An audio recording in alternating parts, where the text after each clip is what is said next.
Hello, hello, and happy Friday, and welcome to the 3Up Moon live stream, everybody.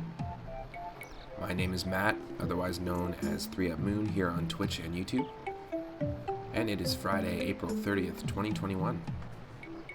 Today we're going to be warming up with a little bit of Super Mario World Randomizer. Last night we did a late night run of Mario Land 2 Randomized. We jumped on Wario's big fat face.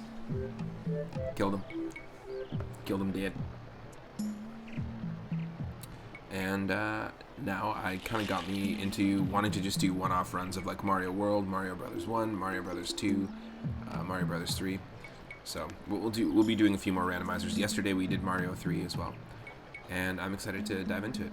It is Friday, and that also means it's Final Fantasy Friday on the stream, so later this evening I'm going to be continuing our Final Fantasy IX playthrough on PlayStation. We're on Disc 3. I think we're approaching Disc 4, so we're getting there pretty close. I also want to say thank you to the most recent followers and subscribers.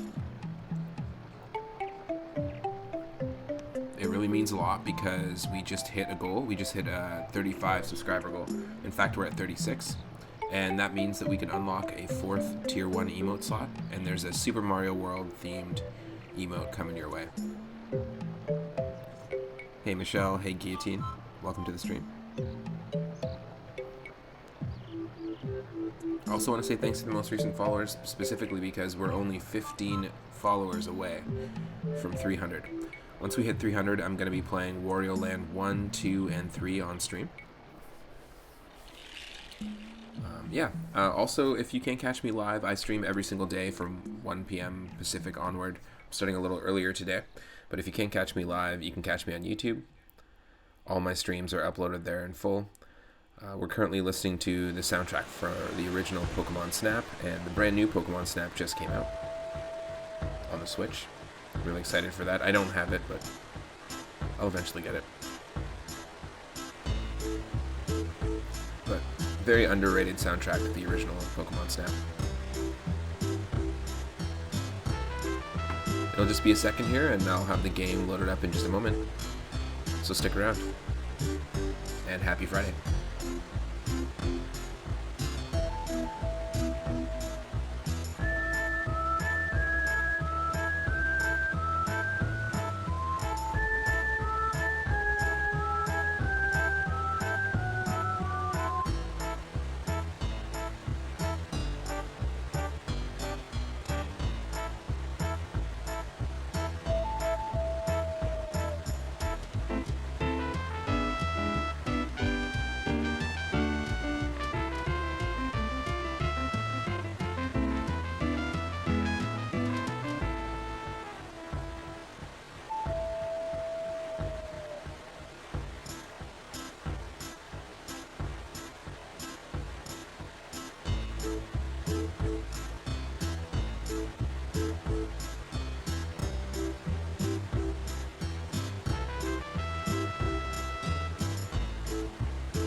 Now, just before we start,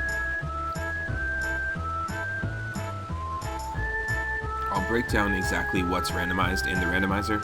I do a lot of retro games on the stream, RPGs, ROM hacks, fan games, but with randomizers, each randomizer works completely differently. But with Super Mario World, we're going to be shuffling all sorts of things, like our playable character. It could be Luigi, it could be Mario. We're going to be shuffling around levels, enemies, color palettes, music, boss health, like Koopaling health specifically. What else?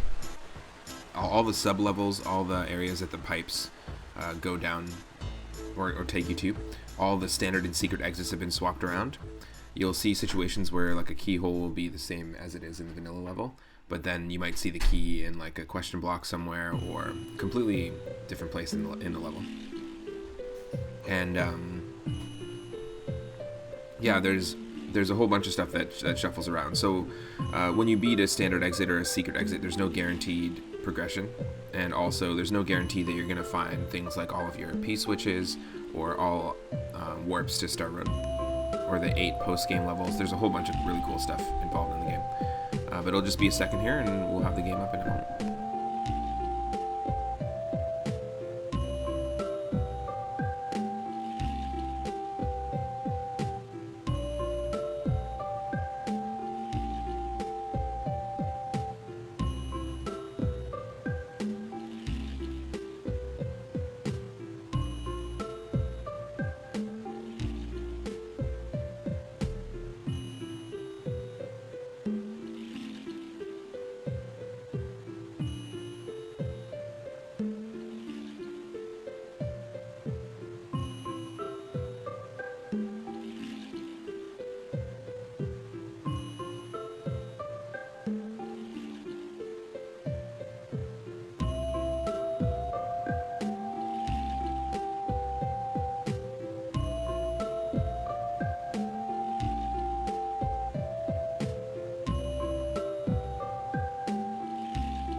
Okay, hello everyone. You should be able to see me now and the game. And if you want to play these levels exactly randomized like this, you can use the Super Mario World Randomizer and use the seed that you see on screen right now. 19A63E61. And you should be able to get the exact same levels. And if you haven't played Super Mario World in a while, I encourage you to give it a shot. And if you haven't played the randomizer before, I also encourage you to give it a shot. It's super fun.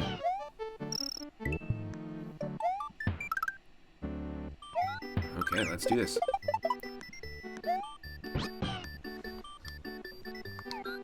As always, we're going to use the third save slot.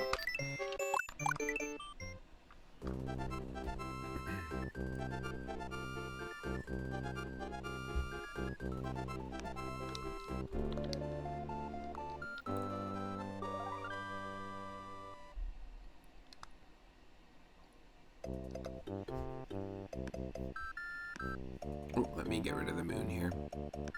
Oop, there we go. Hello, everyone. Alright. So to start off, you'll notice that all the names of the levels are completely randomized as well. Hey, K-Bro-Man, welcome to the stream. The Moonfolk. Thanks for the Moonfolk greeting. Pizza Plains is our option, and we also have Calzone Temple. I feel like we have to earn our way into the Calzone Temple, so Pizza Plains it is. Let's do this. Another feature of the randomizer, physics can be randomized as well as things like no Yoshi zones. So normally when you enter a ghost house or a castle, it'll kick you off a Yoshi if you have Yoshi. Any level can start like that, so as you can see, this level, if we had Yoshi, would have kicked us off. Also, any level can have ice physics, and any level can be underwater, and underwater levels can be underwater, if that makes sense. You can get double underwater levels, so it adds water physics to a swimming level, and then what it does is it actually adds a tide that pushes you to the left. Super annoying. It looks like our Lakitu in this seed is going to be throwing flying yellow Koopas at us instead of Spinies, so we gotta be a little wary of that. This music is too ominous. It's way too ominous for what's going on right now.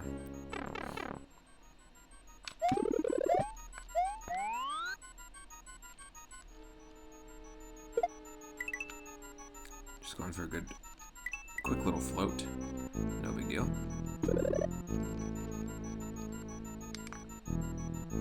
I want that shroom.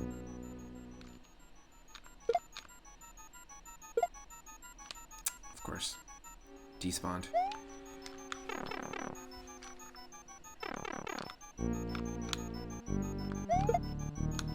Oh, there might be something on the screen that might hint at the new emote.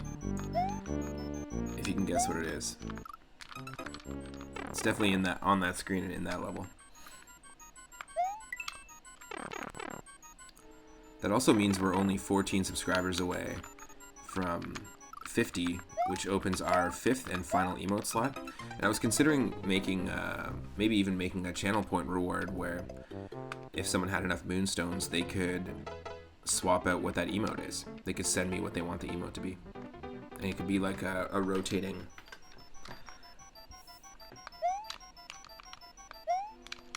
kind of like a fan emote, I guess.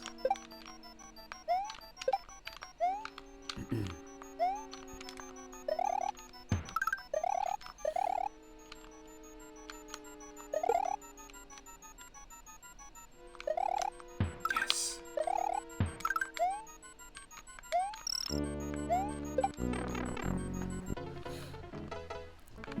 Oh.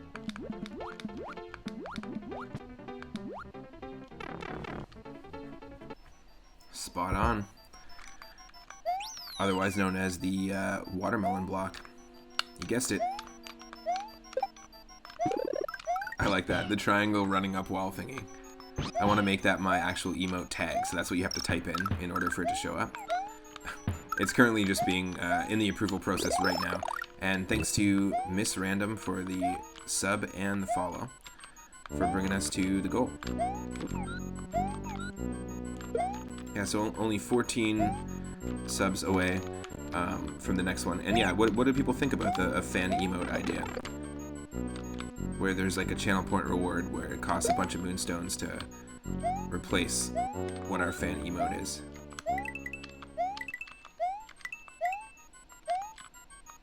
Ooh. This music's way too ominous. It's the first level, folks.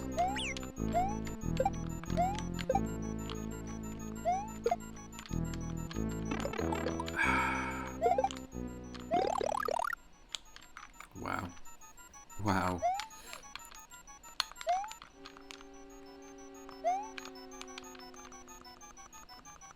Ooh. That's crazy. Hope everyone's having a great Friday so far.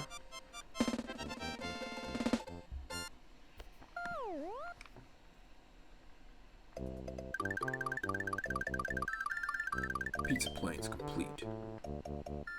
Where's this gonna be? Good shit. Mario must have enjoyed that pizza.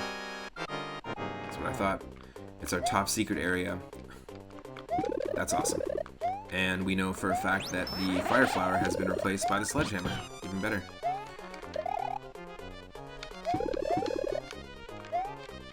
Not a huge fan of the sledgehammer in this game, but the people who made the randomizer basically... I'm gonna head back in. The people who made the randomizer basically replaced the fire flower with it, and in the original... I guess Super Mario World was supposed to be like a remaster slash port of Super Mario Bros. 3 initially, and they were gonna do the Raccoon Mario power-up and Sledgehammer Mario power-up. And that's actually, this is derived from data, like at least the hammer physics and stuff is derived from data within like the beta of the game. And the randomizer programmers, the people who made the randomizer program, went in and made like a semi-workable Sledgehammer suit. The way it works though is it does, look at that, double no Yoshi zone. On Yoshi's Island of all places. We're not allowed to have a Yoshi. That's funny.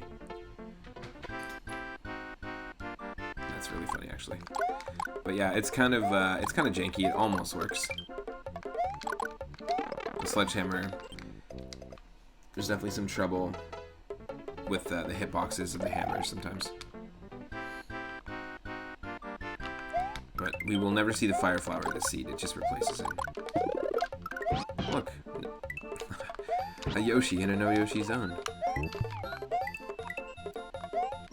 Oh! It's not allowed.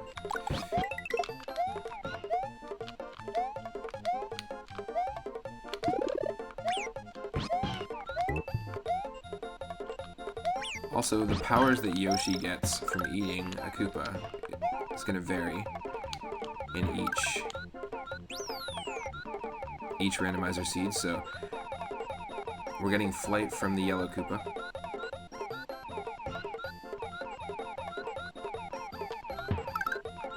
This is a rather strange bonus stage. Oh, I guess, yeah, the music.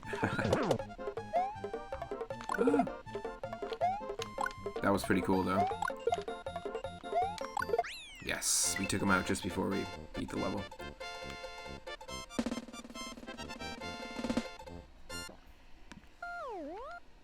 It's pretty funny. Forest Temple spot. Nice. Ooh, wow. This I've never seen this happen. It's not usually this common that the no Yoshi zones happen. So that's 3 areas aside from top secret area we can't bring Yoshi into, which I think is pretty funny.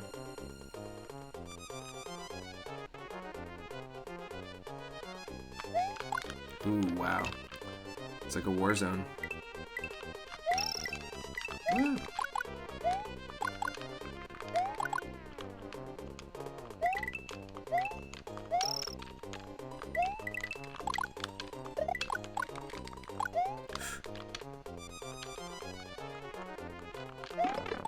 Oh, I asked for that one. That was bad. Oh, that was so dumb. Completely unnecessary.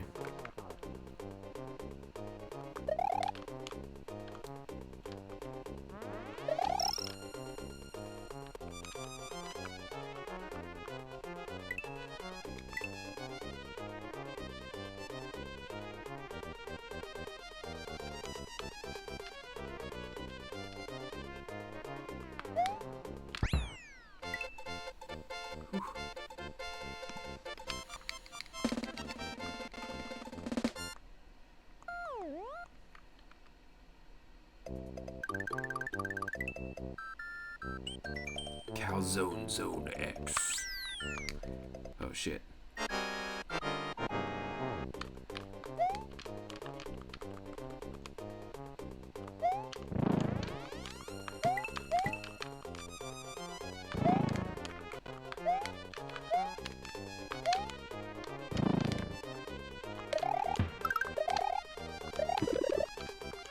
Come on.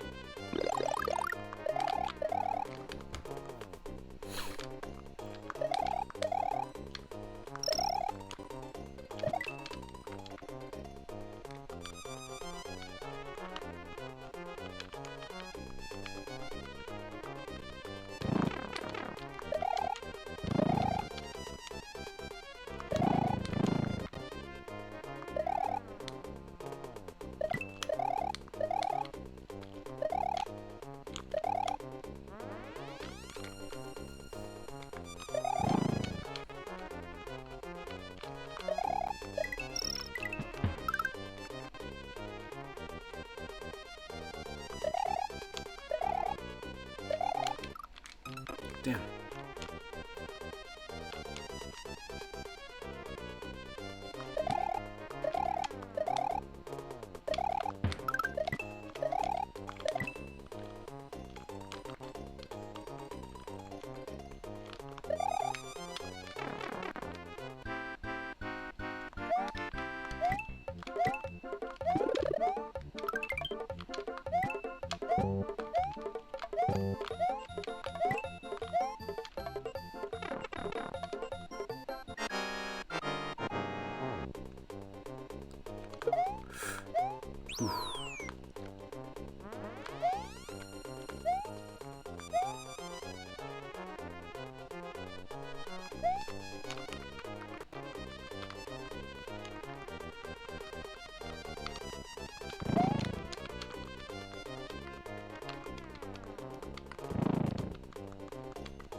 Okay. Wait for the bridge. The breach.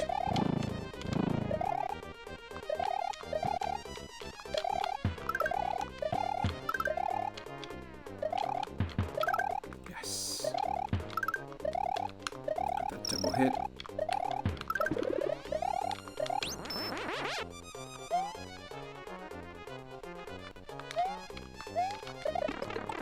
Oh, that was painful.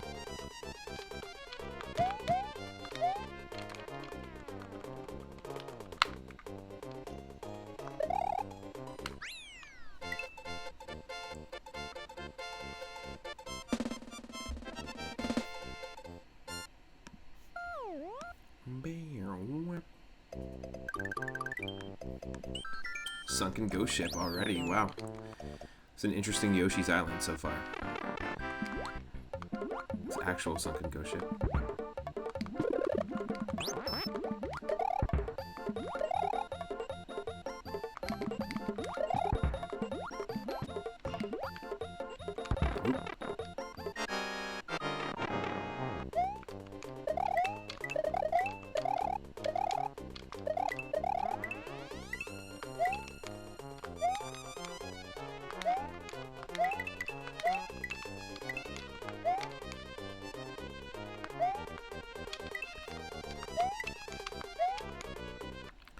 Getting a bunch of these levels in a row.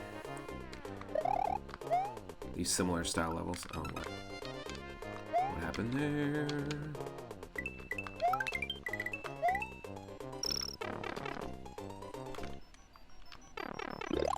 Yes.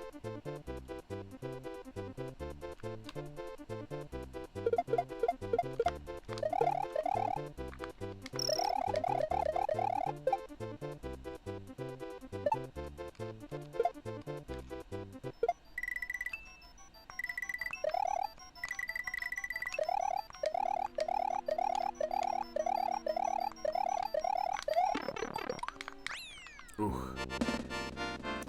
Terrible timing. We're not going to get that mushroom. We just lost our backup mushroom, too. Oh, well. It happens.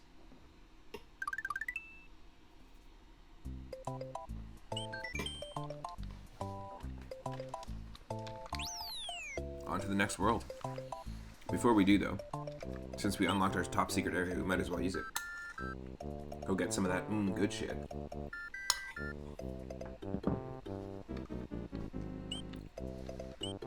That's what it's called.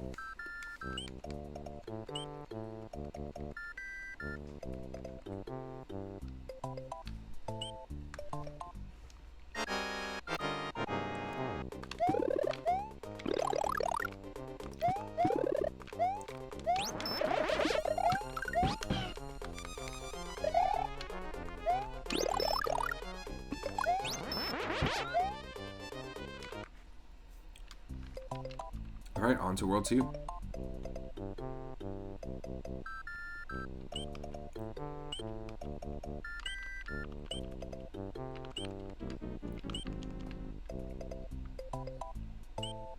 Forest of Visions X. Let's do it.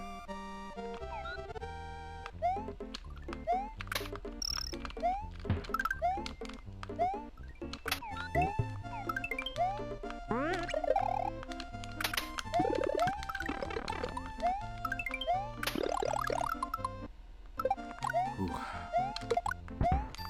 Wow, that was so close. Whew.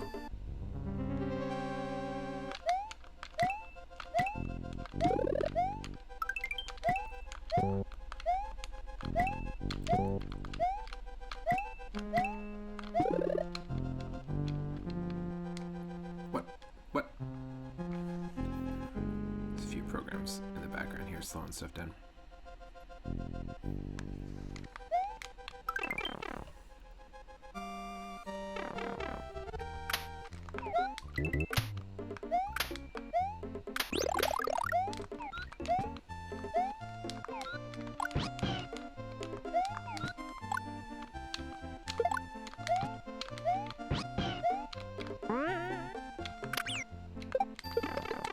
Oh, that's awful.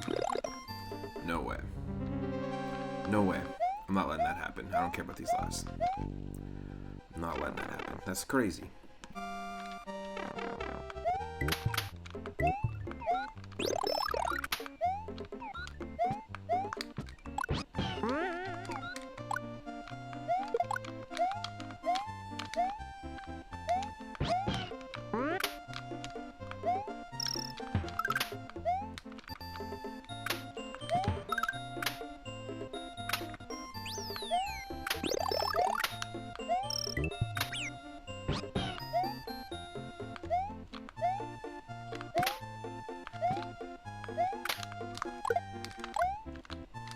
Whew. We had the save and everything, and I totally ruined it.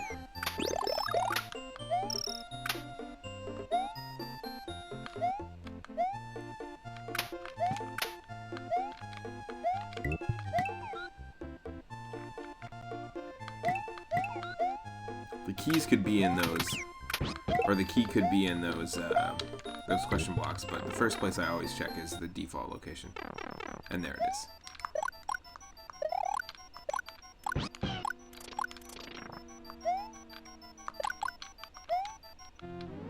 Oh no, Yoshi! We left him behind. Didn't mean to do that. I was trying to jump on Yoshi and also grab the key at the same time, but it didn't work.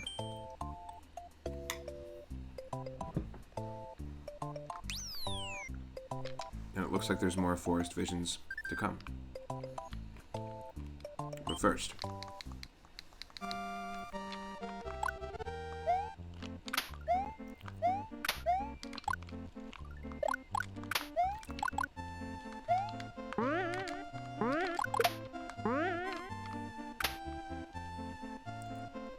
bye-bye.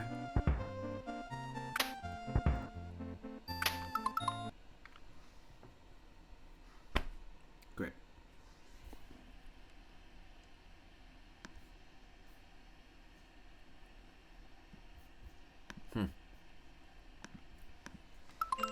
That's kind of annoying.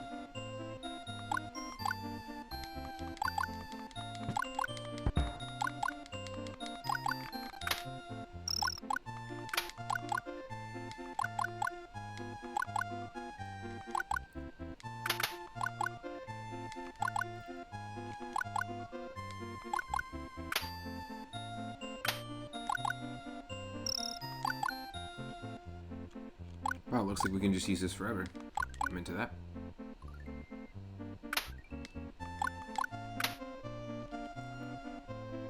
Oop.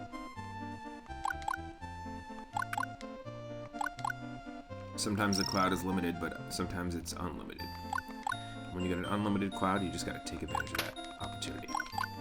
It's your mom's spaghetti, you know? You can't miss your chance to cloud. Let's go. Oop.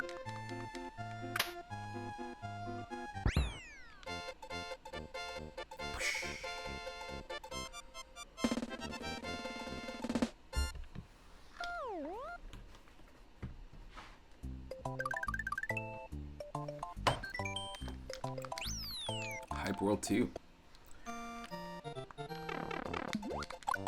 Okay. That's one way to do this level.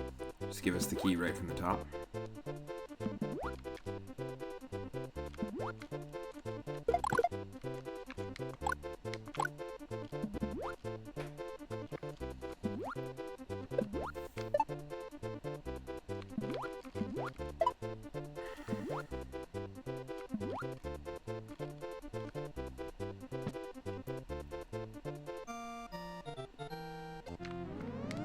Nice.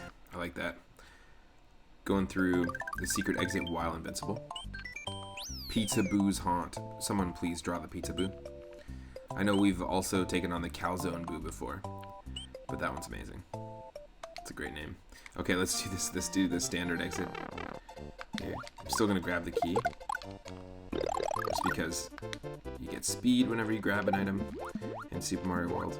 One of my favorite things about Mario 64 Sunshine and Galaxy is that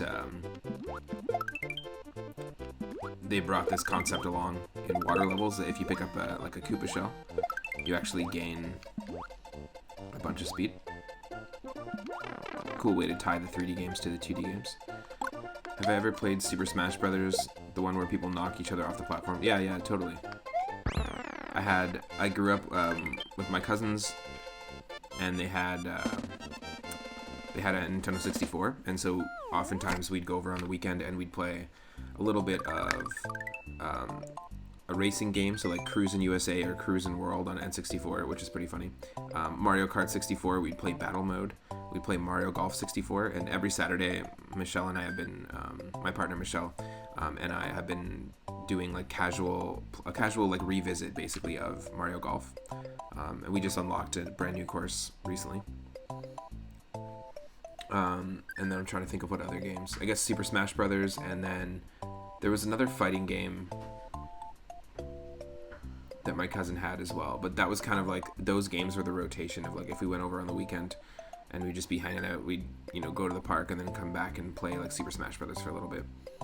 And then Super Smash Brothers Melee I spent a lot of time with, and I remember actually waiting in line for Super Smash Brothers Brawl when it came out. Then the last one I played actually was the one on 3DS, and I thought it was a really weird sort of rendition of it. It was good, it just wasn't like, it didn't feel like Super Smash Brothers. But yeah, super fun game. If I had to pick a favorite, I think Melee would be my favorite just because I just spent a lot more time with it, if that makes sense.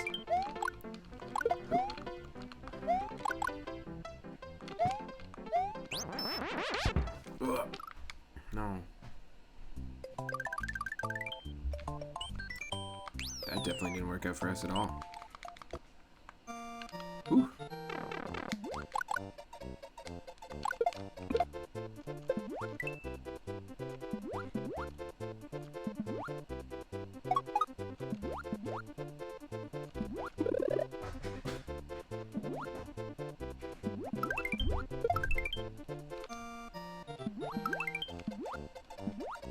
Technically that was 3-up that we just got. No, you know, not exactly a 3-up moment. Or a 3-up moon moment. Oh. But still 3 extra lives.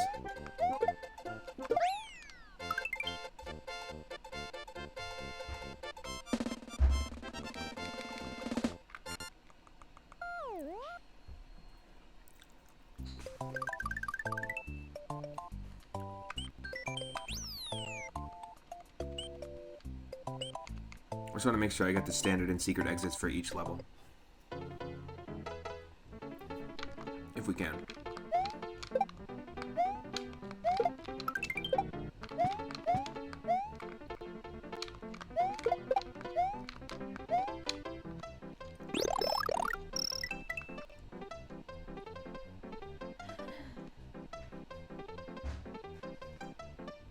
This is not going to be an unlimited cloud, I don't think. It'll phase out, I think. Yeah.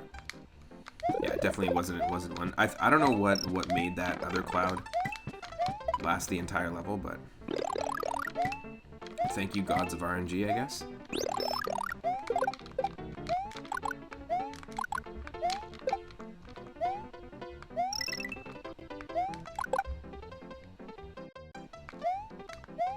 Gotta be careful with all these Lakitus here because they're coops. They're playing for coops, man. Game over, man. Game over. Ah.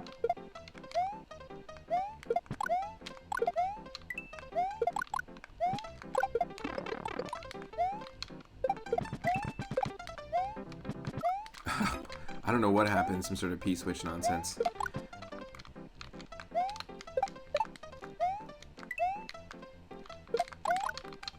Come on, another Koopa. Oh, come on.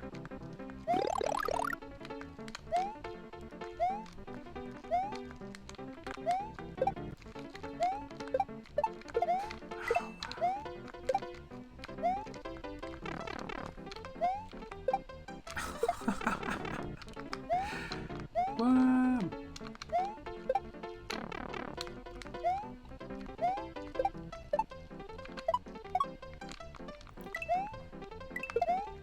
Really?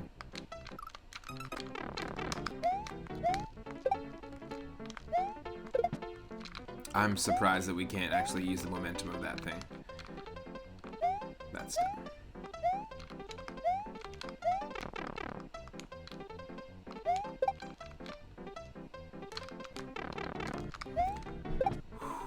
Okay, different strat, different strat, different strat.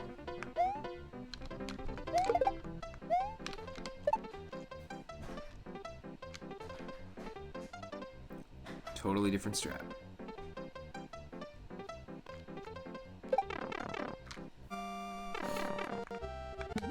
Okay. Yes. Yeah, last night's Super Mario Land 2 run was pretty crazy. There's some pretty wild stuff happening. I turned on random auto-scrollers, and some of the levels in that game, when they're auto-scrollers, it's pretty insane. Pretty tough challenge. You have to be very picky with what,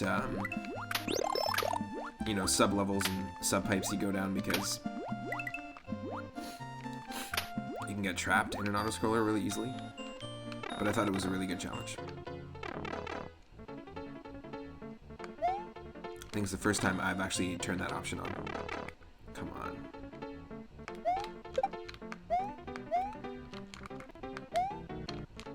Yeah, it's a big constraint. Yeah, totally. And you do have to sometimes go backwards for a level. Also, that game specifically,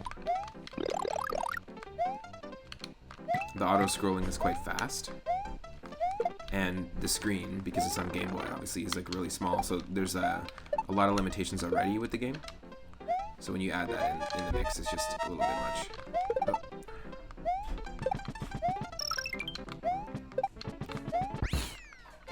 Perfect.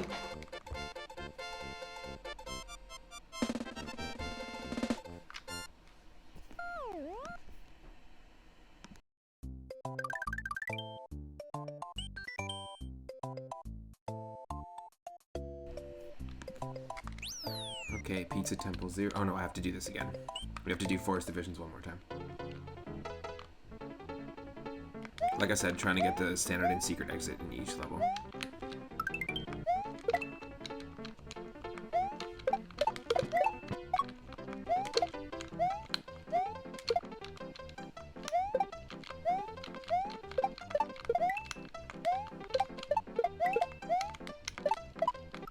Whew. God dang it. That's what I'm talking about. Nope, never mind.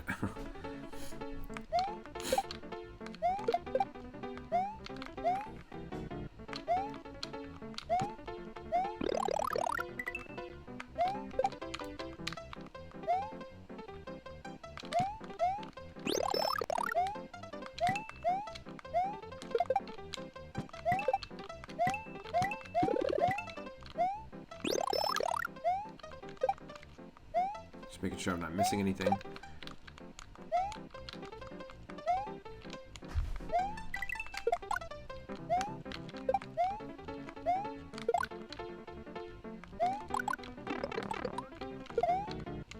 God damn. God blum it.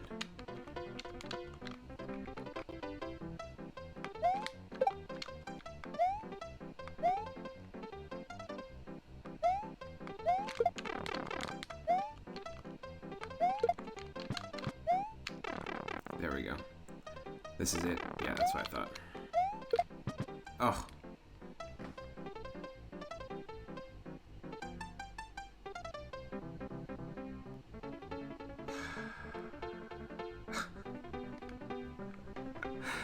Wow.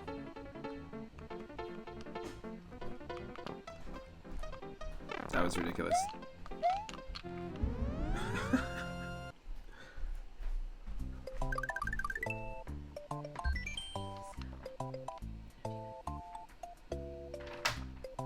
So my partner Michelle is just going to be doing a work call and going to be in a meeting, so I'm just going to be doing a little bit of the stream without commentary for a little bit.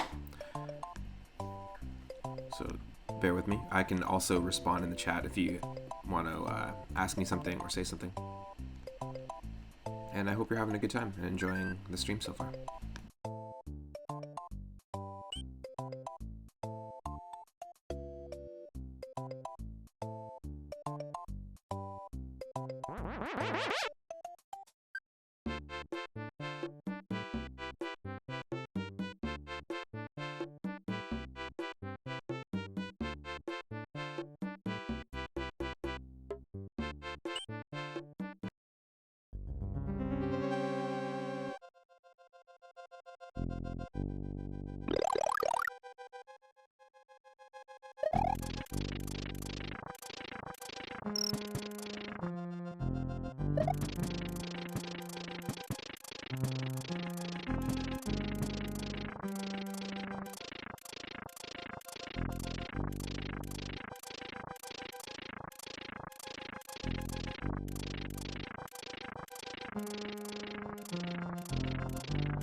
So here's just a quick example of a water level with water physics.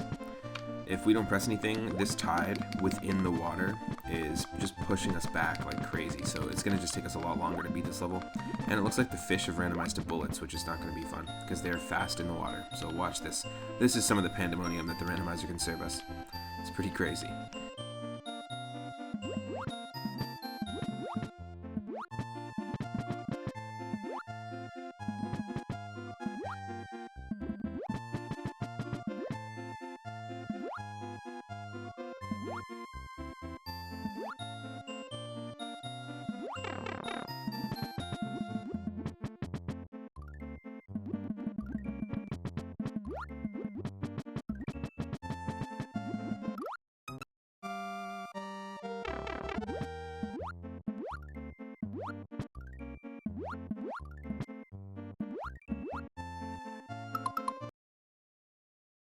Where's Frog Mario when you need him, you know?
Sometimes in this game, you'll go through all the trouble to get that secret exit, and it will reveal nothing on the overworld because that's the way the randomizer works.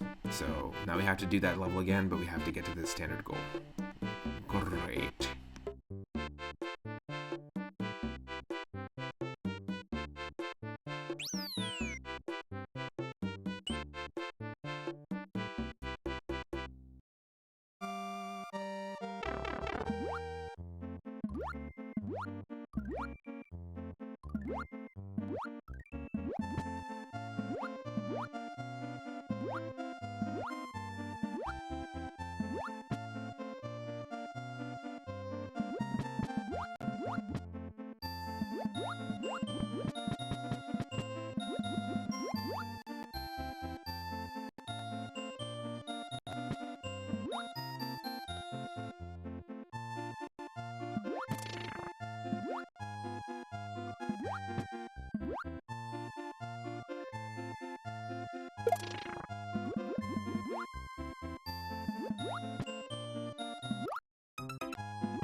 Okay, Michelle's done her meeting, so I'm gonna go back to commentary.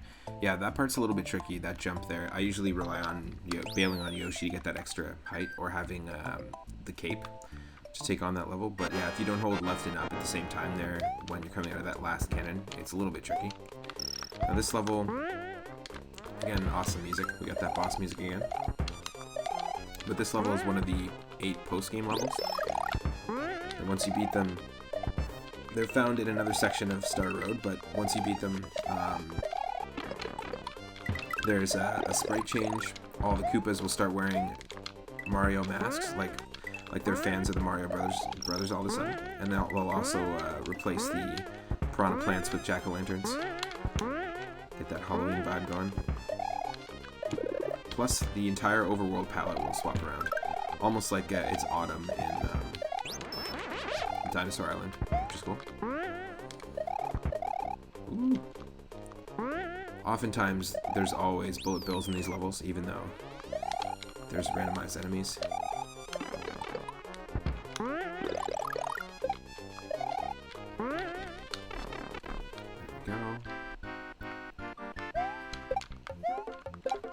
Thank God we don't have to do that water level again. That was a treacherous thing.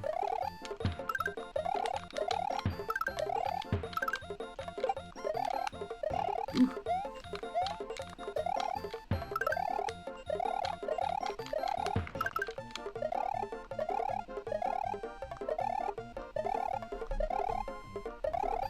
Yes. All about the spin jump. Oh. Now, the hammers don't work on these guys, on the charging chucks, and I'm assuming because they have helmets, that's the logic. But I'm pretty sure if you threw a sledgehammer at someone wearing a helmet, it would still hurt him. Woo.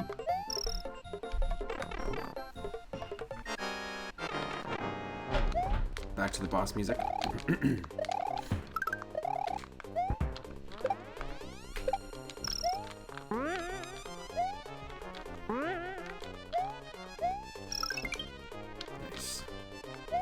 Done.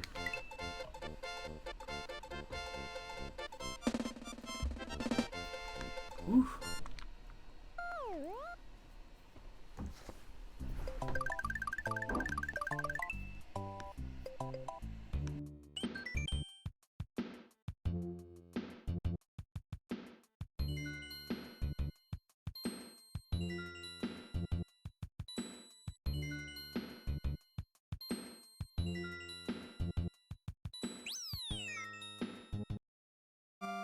Oh no.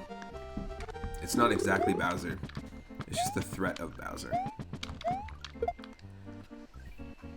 That's funny. Let me know if you need more game audio as well, now that the commentary's in. The football players in Ninja Gaiden, Mario and others make you wonder if the Japanese release had them. There's football players in Ninja Gaiden? What? I have no idea. I don't think I've ever seen that before.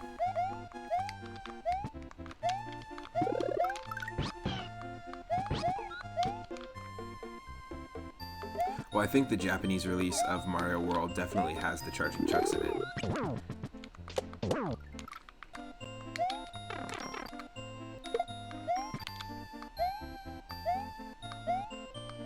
We didn't go through here yet. Let's do it.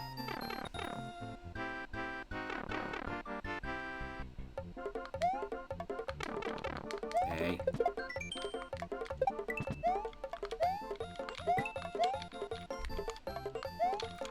100% football player enemies in Ninja Gaiden on AS. Oh my god. That's funny.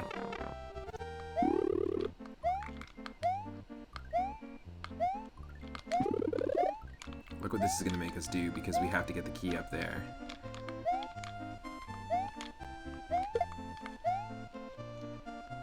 Gotta do these key strats.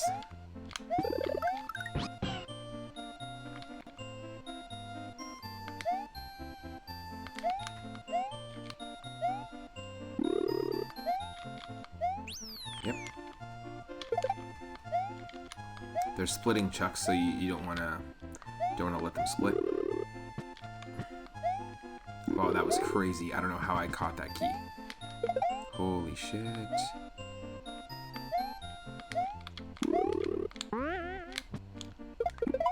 Yes, all three of them.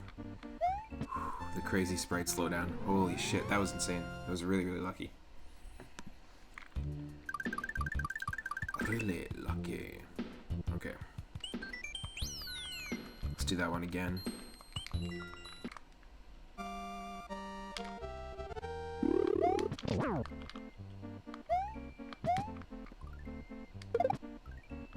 Okay. The way that shell behaved is a little bit janky, but we'll roll with it.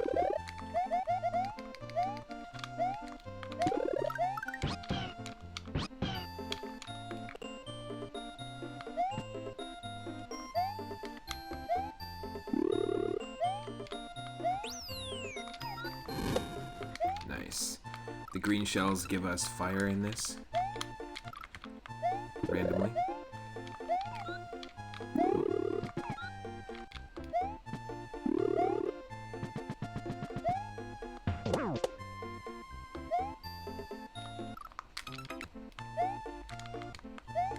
Nope.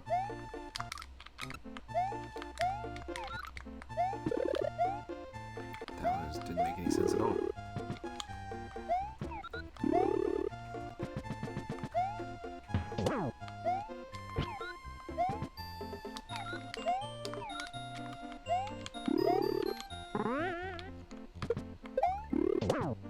Yes. Ooh. So yeah, the bonus stars are actually not accruing here. The number that you see next to the star is actually the number of stages that we've cleared up to this point, which is kind of cool. I didn't know that until super recently.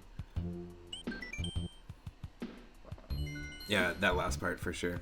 Especially when each one of those, I think they're just supposed to be regular charging chucks in the vanilla game. They've all randomized to splitting chucks, so you get like a crazy amount of sprite slowdown, because just like Super Mario Brothers 1 and 3, this game can only take so many sprites on the screen.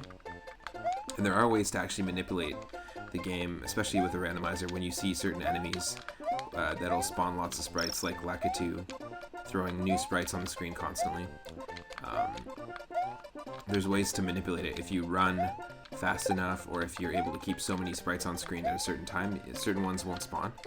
So I've actually had situations where I've been able to make sure that a giant sledgehammer bro wasn't going to spawn, like in Mario 3, for example, just based on how quickly we get to a certain section. Oh, that's pretty crazy.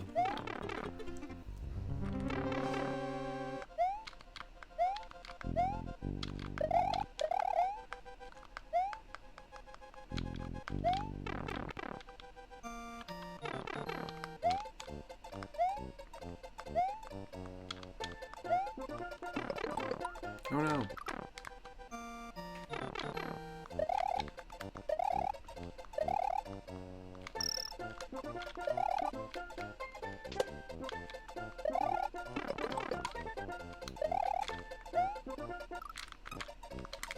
Ooh. This is always a not fun section to do.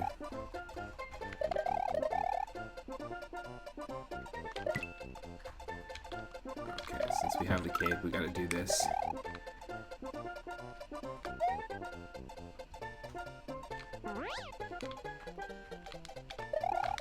And if you have that 3-up emote, drop it in the chat for another hype 3-up moment. It's not a 3-up moon, but it's 3 1-ups, it still counts.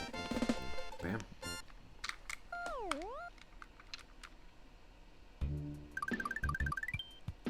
Okay. Another castle. Alright, Lemmy's castle. There's 2 castles in this world. Let's do this again and try to beat the standard exit.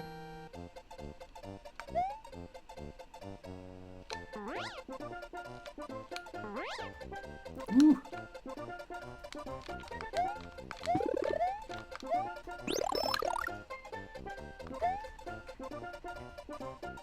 Can't exactly cheese this level.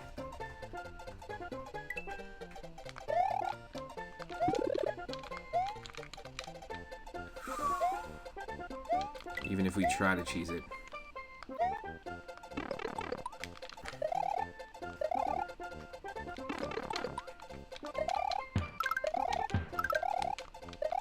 Ooh.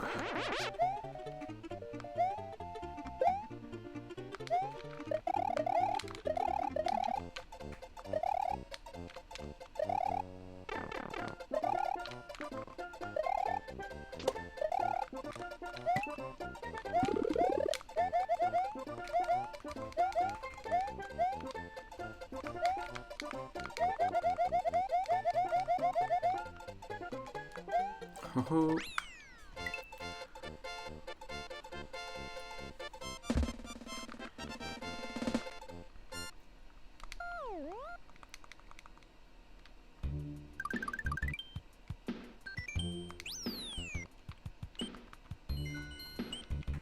Okay, what's up here? We haven't done this yet.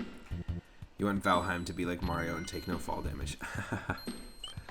I want Donkey Kong Country or sorry, not Donkey Kong Country, Donkey Kong Arcade and Donkey Kong Jr. to be like Super Mario World like this, and you don't take any fall damage. We have a series called The Whim of the Wheel, and I spin a wheel and usually get one of 15 or so NES puzzle and arcade games, and whatever game we land on, I have to try and beat my personal best high score, and Donkey Kong Jr. is one of my favorite games to play. I used to play it a lot on the NES, on my Donkey Kong Classics cart, which came with the first and second game. But yeah, if you're not careful, you take fall damage so easily in that game.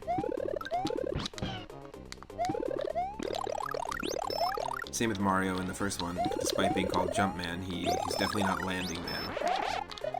He can jump, but it doesn't mean it doesn't hurt, you know? Oop.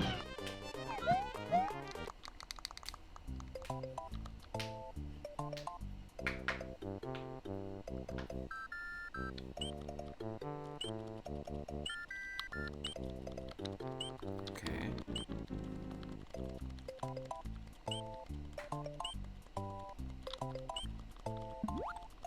Now that we're powered up, we should be okay for this next section here. There we go. Hype World 7.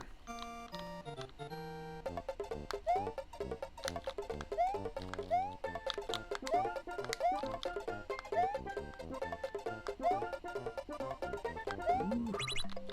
No. That's not good.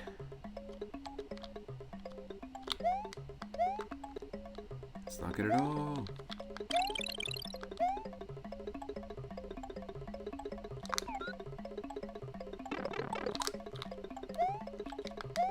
We're fine, we're fine.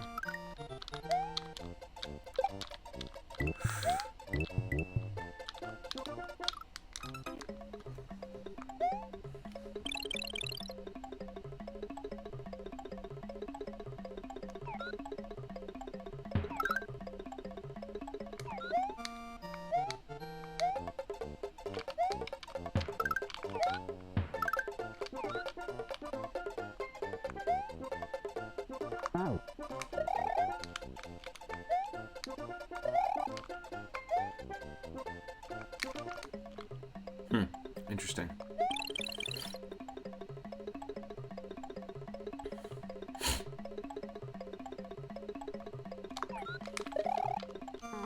So we can't do the same trick we normally do because we got the blue switch palace and that blocks off our little entrance there. Huh.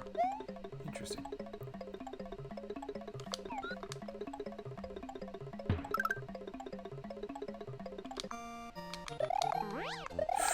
Oh, come on. This is not that hard of a thing to achieve here.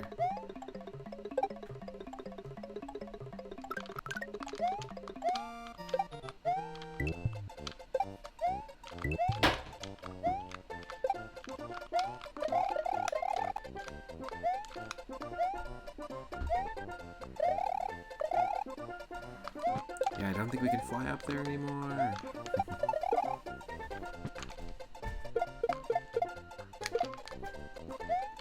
It's not gonna let us.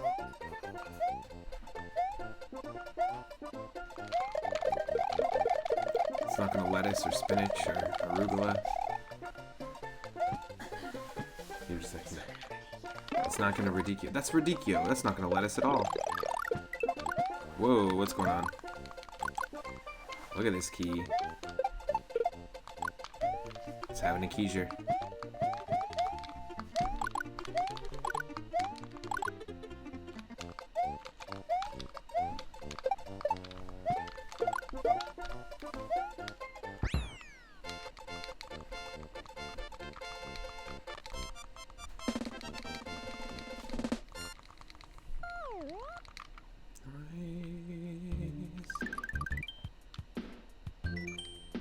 But that's going to be a little tricky to get access.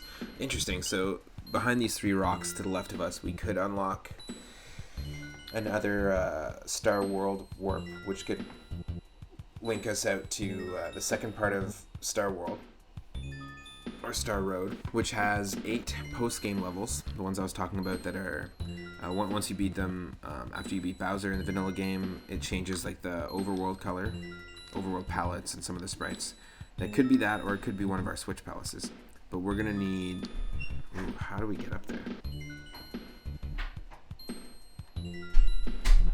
It's gonna be a lot trickier to get up than you would think. Okay, before we go up and take the upper path, we're gonna just take on this castle here. And to those that are just joining, I hope you're having an awesome Friday. And thanks again to everyone who's been following the channel. We are on the road to 300. We're only 15 followers away, and once I hit 300, I'm going to be playing all 3 of the first Wario Land games. So Super Mario Land 3, Wario Land 2, and Wario Land 3 on the Game Boy Color. No, we almost had it. That was a good run. That was a good effort.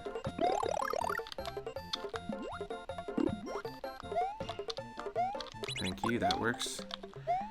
You do the work for me, I'm happy with that. Boom, ba-choom, ba-choom. There we go. Keyser!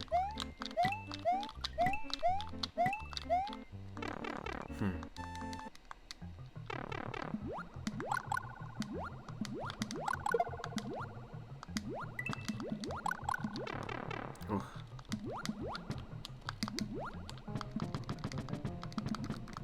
This is gonna be tricky. Ah, nice. Thanks for the clip.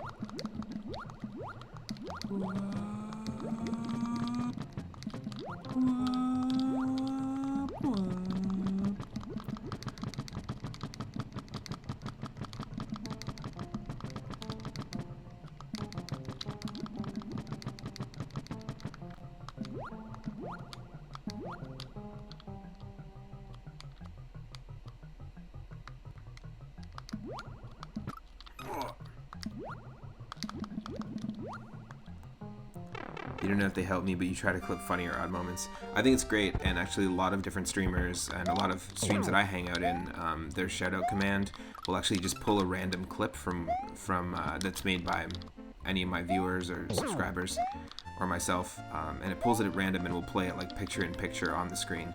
I have the code for it. I actually can't run it right now just because I'm using a Mac, and there's some known glitches with OBS and Streamlabs OBS, specifically on the brand new operating system of Mac, which is Big Sur.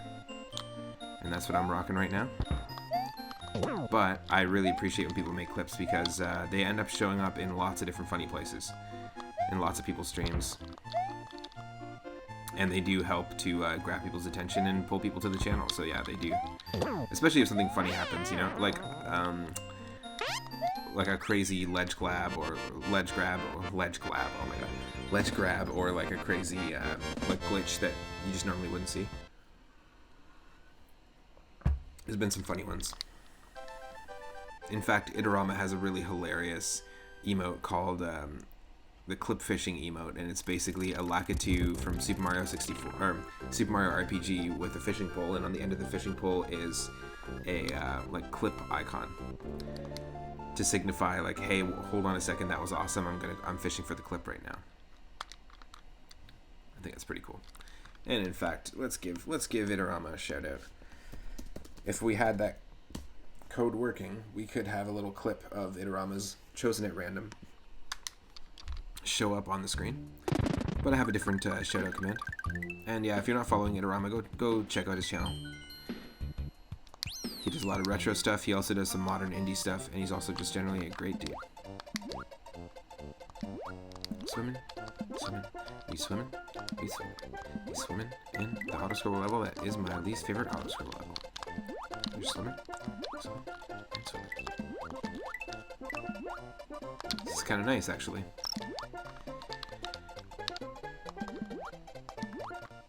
It's gonna be slow, but I'm much prefer to just swim through this level easily than have to deal with some of the tricky jumps it's trying to get you to do. And it's slow ass scrolling.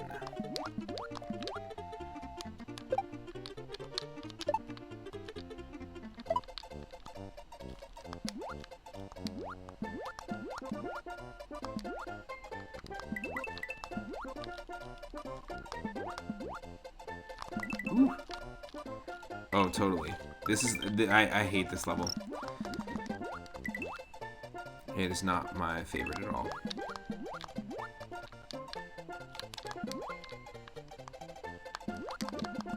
Whew. You know what? I don't think there are that many great auto-scrollers, to be honest, in the original 2D Mario games. I think that in ROM hacks, I've seen some fantastic auto-scrollers. I've seen fans interpret auto-scrollers better. I've seen a few decent auto-scroller levels on Mario Maker 2, but I don't think really there's a lot of people that utilize auto-scroller in MM2. Ooh, right when we died, too. Right when we died. Guillotine Watch Party, thank you for playing host to the channel. I appreciate it. I pulled that from, that's actually from Super Mario Brothers DX, when they're doing linking multiplayer play. It's actually a fun graphic from the remake of the first Mario Brothers on Game Boy Color. And that's actually Mario and Luigi linked up playing a match of Mario Brothers together, which is kind of funny. It's too meta, though. It's way too meta. House of Terror. Terraria. House of Terraria. Ooh, I appreciate the host. So I saw you've been hanging out in Grayskull's channel a few times. I saw you in there, and I have such a blast hanging out there. Like, he blows my mind when it comes to NES speedrunning. The amount of knowledge that he has in his head in terms of, like, I don't know, like 15 to 20 super hard but also super well-known NES games. Yeah, Ninja Gaiden 1. Also, Rygar is, like, really difficult, but he knows exactly where to go. I've seen him do speedruns of Mario 1, 2, and 3, of Mega Man 1 through 4, or 1 through 3, I think. And he's been doing a lot of Zelda 2 speedrunning, but also just practicing, and trying to do the 1 credit clear, the 1 CC percentage. It's a tough one. Zelda 2 is real tough. Yeah, I couldn't do the Ninja Gaiden thing. I'm just not a fan of that.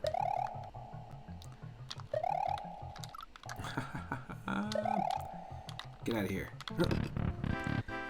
Rygar blew your mind. Zelda 2, kind of glad you didn't decide to play it. I grew up with Zelda 2 randomly. I think it's actually pretty funny.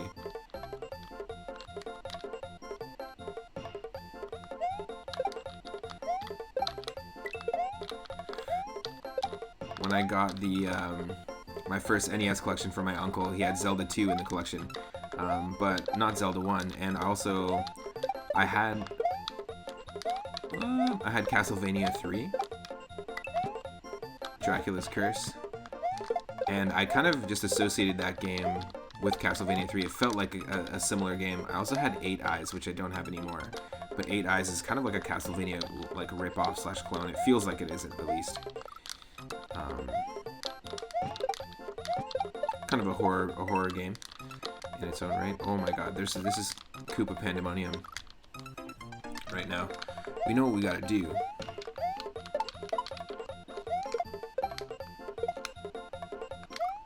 Oh.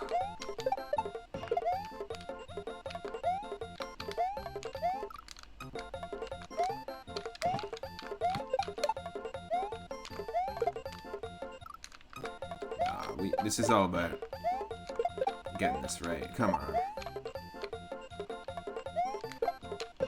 Yes. Bye-bye. Bye-bye. Whew. That was dumb. That was dumb. But yeah, I eventually got a Super Nintendo. Bought myself a Super Nintendo and got myself Link to the Past, and then I played Zelda 1 afterwards. And Zelda 2, I don't think I've ever beaten it, but I've been watching some people randomize it, and holy, it's insane.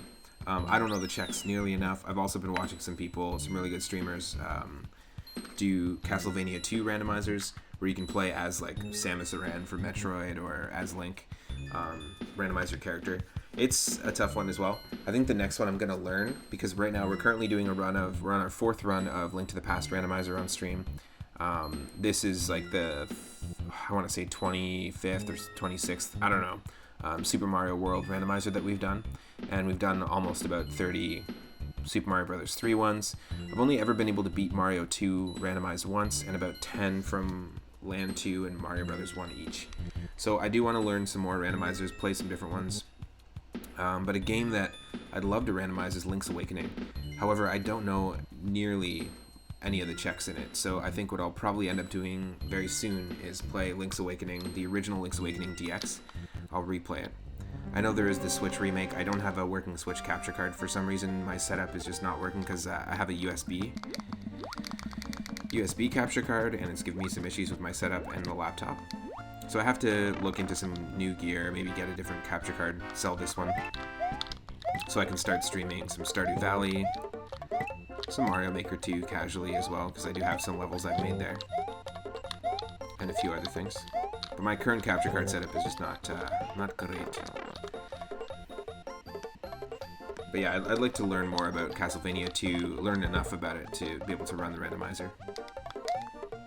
I know a lot of people have called it frustrating before. Ooh. Just did it a little too late.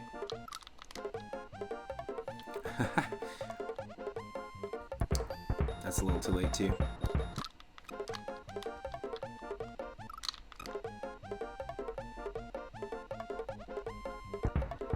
I love the Guy Fieri's. Welcome to the stream, Nash. Hope you're having a good one. Woo! We got random boss health, so we don't know how many hits this is gonna take. Thank fucking God, it's only 2. Whose emotes are that? Hotter for Fieri. Oh my God. Nice. You're playing some new Pokemon Snap. Awesome. Yeah, I've been rocking the Pokemon Snap soundtrack. I've been really enjoying it. I don't have it. I don't think I'm going to be able to get the new Pokemon Snap yet, in terms of funds at the moment. But yeah, I'm a huge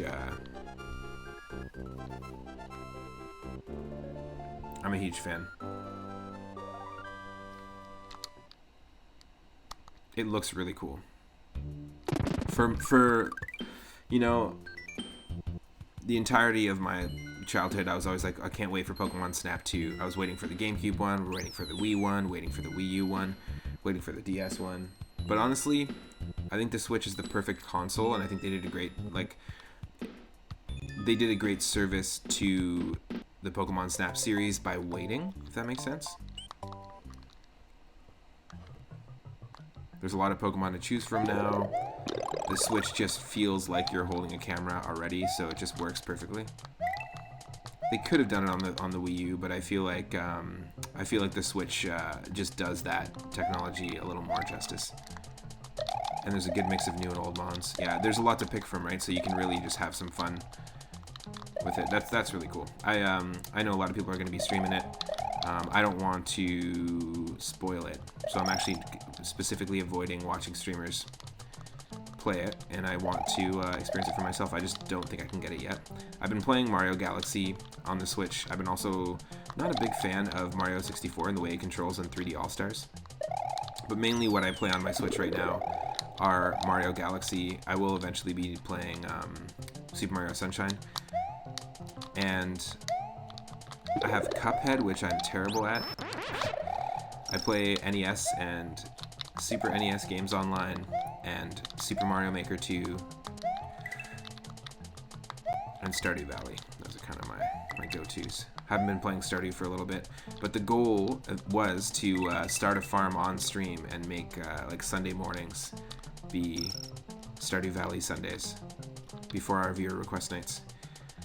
I just got to figure out the logistics of the actual streaming. I don't want to actually try to stream Switch stuff if there's delays or there's any lag or low quality. I want to put it at the best quality as possible. You're originally going to stream it, but it feels more like a good casual off-stream game. I feel like you can, yeah, like it feels like a fun handheld. I like the idea of Snap being on the go as well. Also, if there's anyone in here that isn't following Nash, go check out Moosebones. Really great channel to hang out in. Really awesome aesthetic. I'm really loving how just in the last 3 months I've noticed the evolution of the visuals of Nash's channel. I used to live with Nash, I guess it would have been over 10 years ago, going to school. We were roommates, and Nash does a bunch of Monster Rancher 1 and 2. I'm not sure if you're not playing the Digimon Nuzlocke anymore, right? But we're doing a Pokemon Nuzlocke challenge, and I popped into a few streams a few months ago where Nash was playing Digimon World 1 or 2, but with the same Nuzlocke rules, and I thought that was crazy. In a good way. Really cool aesthetic to the channel, though. The Nuzlocke got too grindy. That can happen. Kind of like these gears. Whoop, just a little too grindy. Yeah, you weren't enjoying it. Nice. That's fair. I feel like I really like the Monster Rancher anime drinking game series. If you get through the anime, if you haven't already, would there be another anime that's just equally as bad, equally as like divisive that you would watch as part of that series? I'm just curious. I mean, even watching Digimon would be pretty funny, but the original Digimon season was actually not terrible, as far as I remember. I know rewatching Pokemon is terrible. It's one of the worst experiences ever. Whew.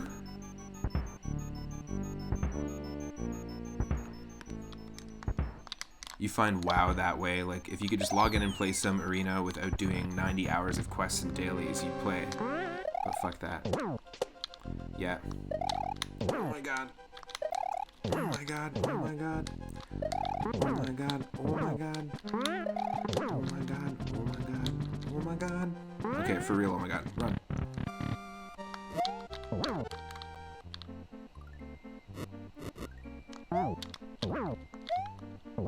Bye-bye. Bye-bye. Nash, you're saying that the Digimon World Nuzlocke got to a point where you were running the game at 4 times speed and it still felt slow. Oh, wow.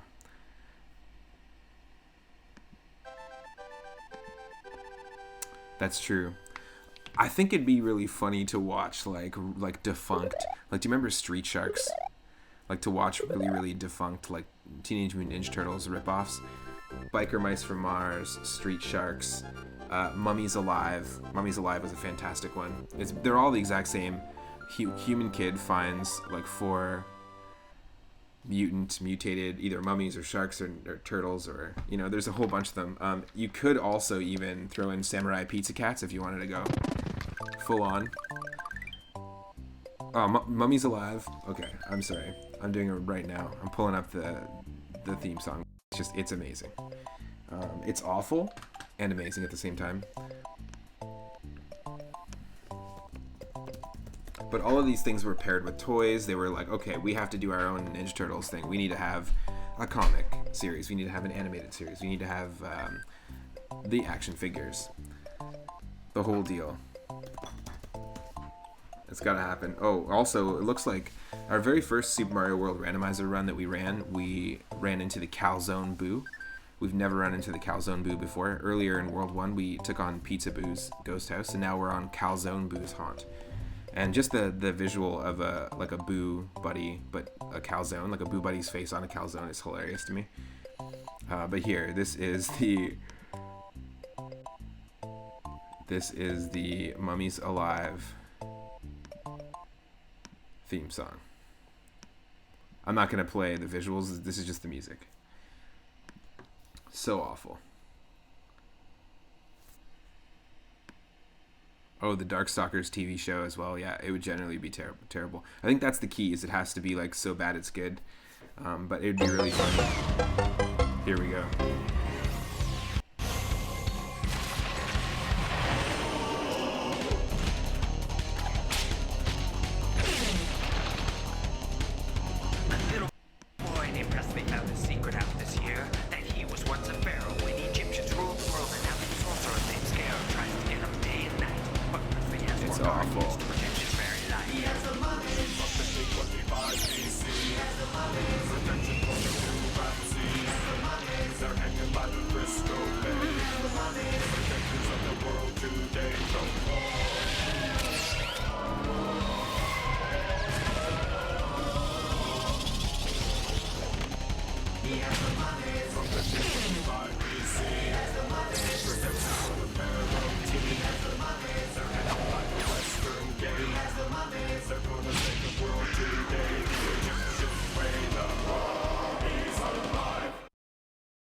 Awful.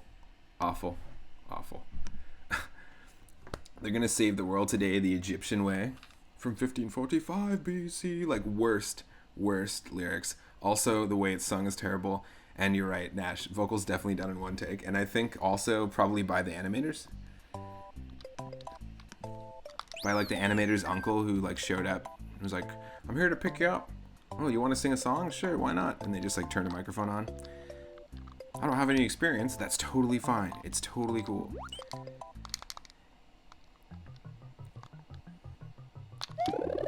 Do I get paid for this? Yeah, just take one of those action figures on the way out. Oh, you're all out of Nefertiti. It's like really basically I think that show is one season, and that's what you should pick if you're gonna do shows like Ninja Turtle ripoffs. I'm pretty positive they should. There's like a handful, at least 4 or 5 that are just one season long.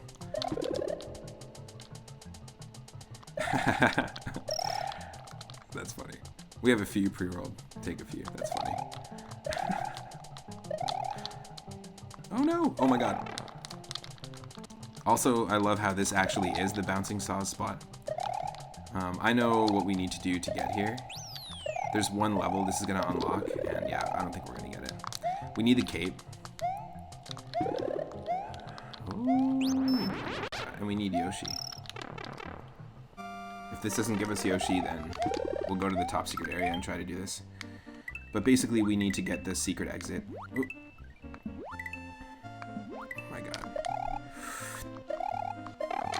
Get out of here. Yeah, we need Yosh. Can't do this without Yosh. Let's try this again. I think it's definitely worth it. We know that there'll be one level that'll open up here, but we know that in the middle of the ocean on the island is just another Star Road warp.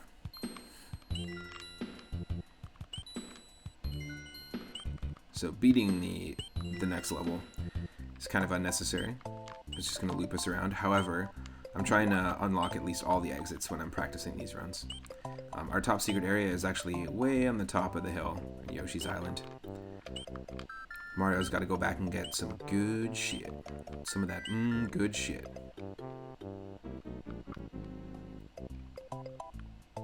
Right there.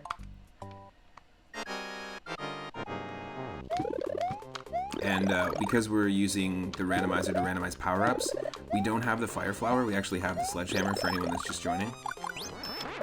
The sledgehammer is kind of just like leftover data from the beta of this game. And originally they had the raccoon in the beta of this game as well, the raccoon in Mario. I don't want a sledgehammer right now though. And it's a little bit janky in this. The hitbox is not the same as it is in Mario 3. There's a handful of levels that it just won't do damage to. Or not levels, sorry, a handful of enemies for some reason. But they do kill things like, the sledgehammers will kill things like dry bones, buzzy bones, or like the buzzy beetle bones. Or they might be called dry beetles. What else? Thwimps and thwomps can also be killed, turned into coins instantly. Pufferfish and also the urchins on underwater levels can be turned into coins immediately, but it does replace the fire flower. Okay, so right here, back to the bouncing saw spot.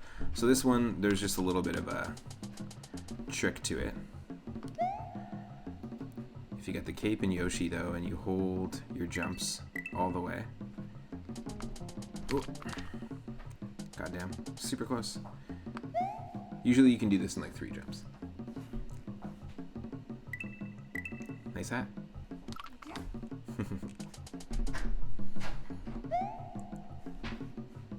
Michelle's rocking a nice Blue Jays hat. Whoop.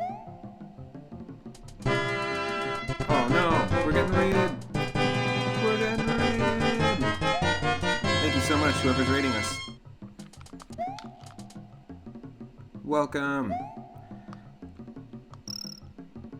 Welcome to the stream. Cyphers. Hope you're having an awesome Friday. Thank you so much for the raid, my friend. What were you playing? We're trying to get this secret exit here.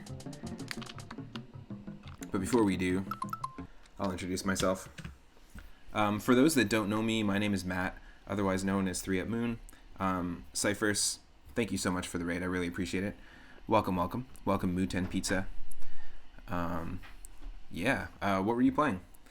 Right now we're doing Super Mario World Randomizer. I do a ton of randomizers. I do a ton of retro games, ROM hacks, fan games, and RPGs. Thank you for the follow, Muten Pizza. I really appreciate it. Welcome to the stream. And also, thank you, Tired Eyes, Tired Mind, for the follow. Welcome, welcome. I appreciate the support. I stream every day from 1 p.m. Pacific onward.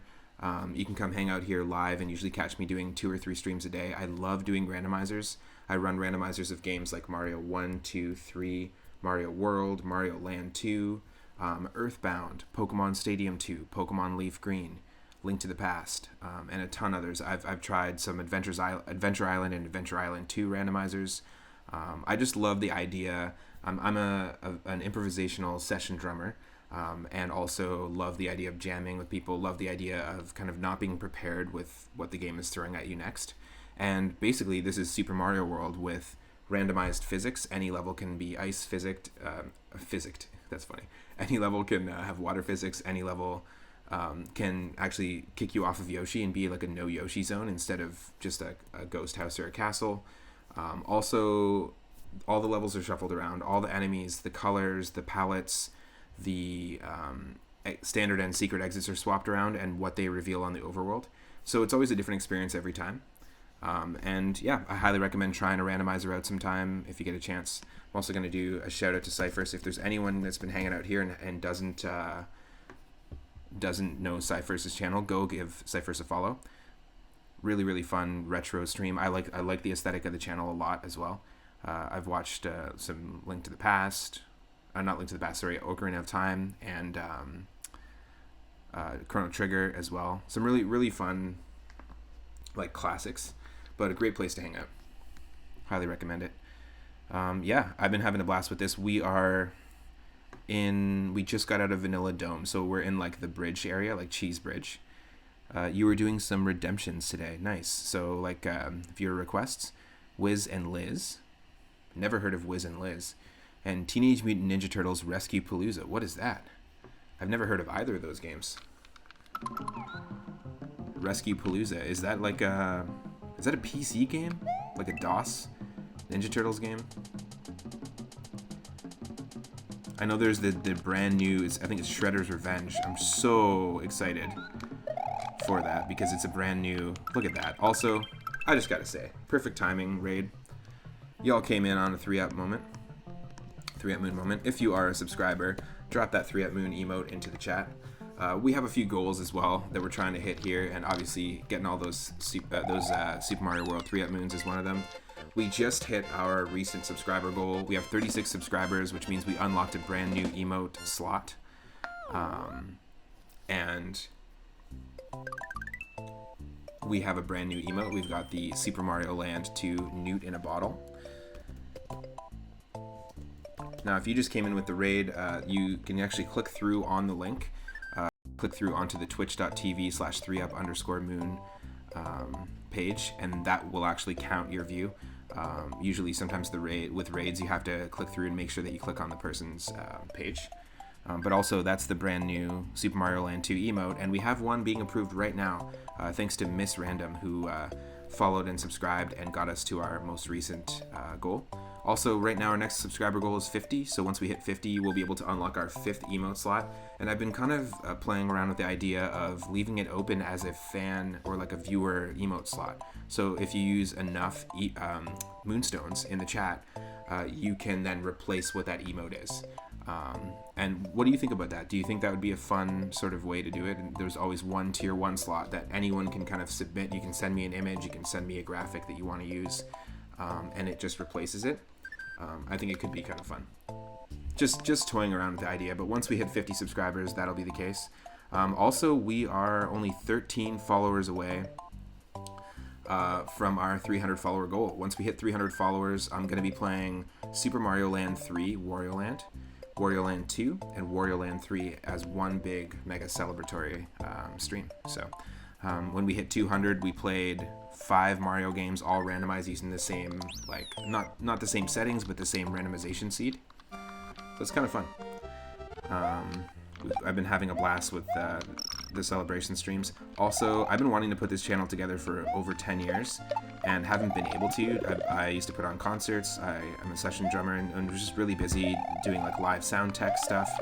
I ran and operated a venue out of a record store, booked and curated all the bands, hosted, did all the live sound, and also often would drum with the bands.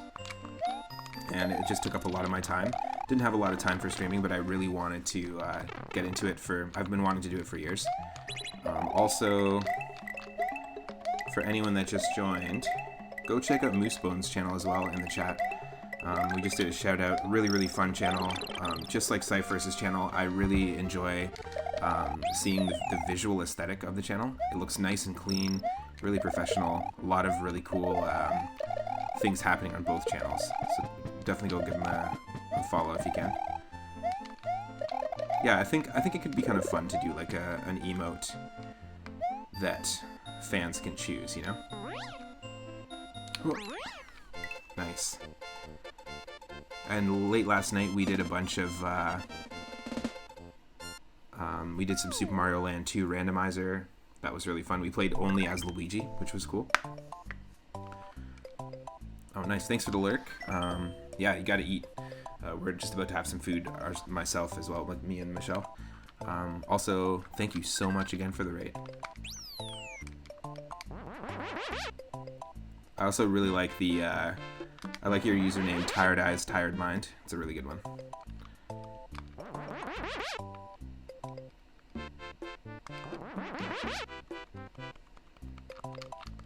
Ah, there we go. You have to press down. I was like, what's going on? Ooh, looks like there's 2 castles outside of the Forest Evolution I just caught there. Okay, before we go up here, let's take the upper bridge before we take on Calzone Boo's Haunt.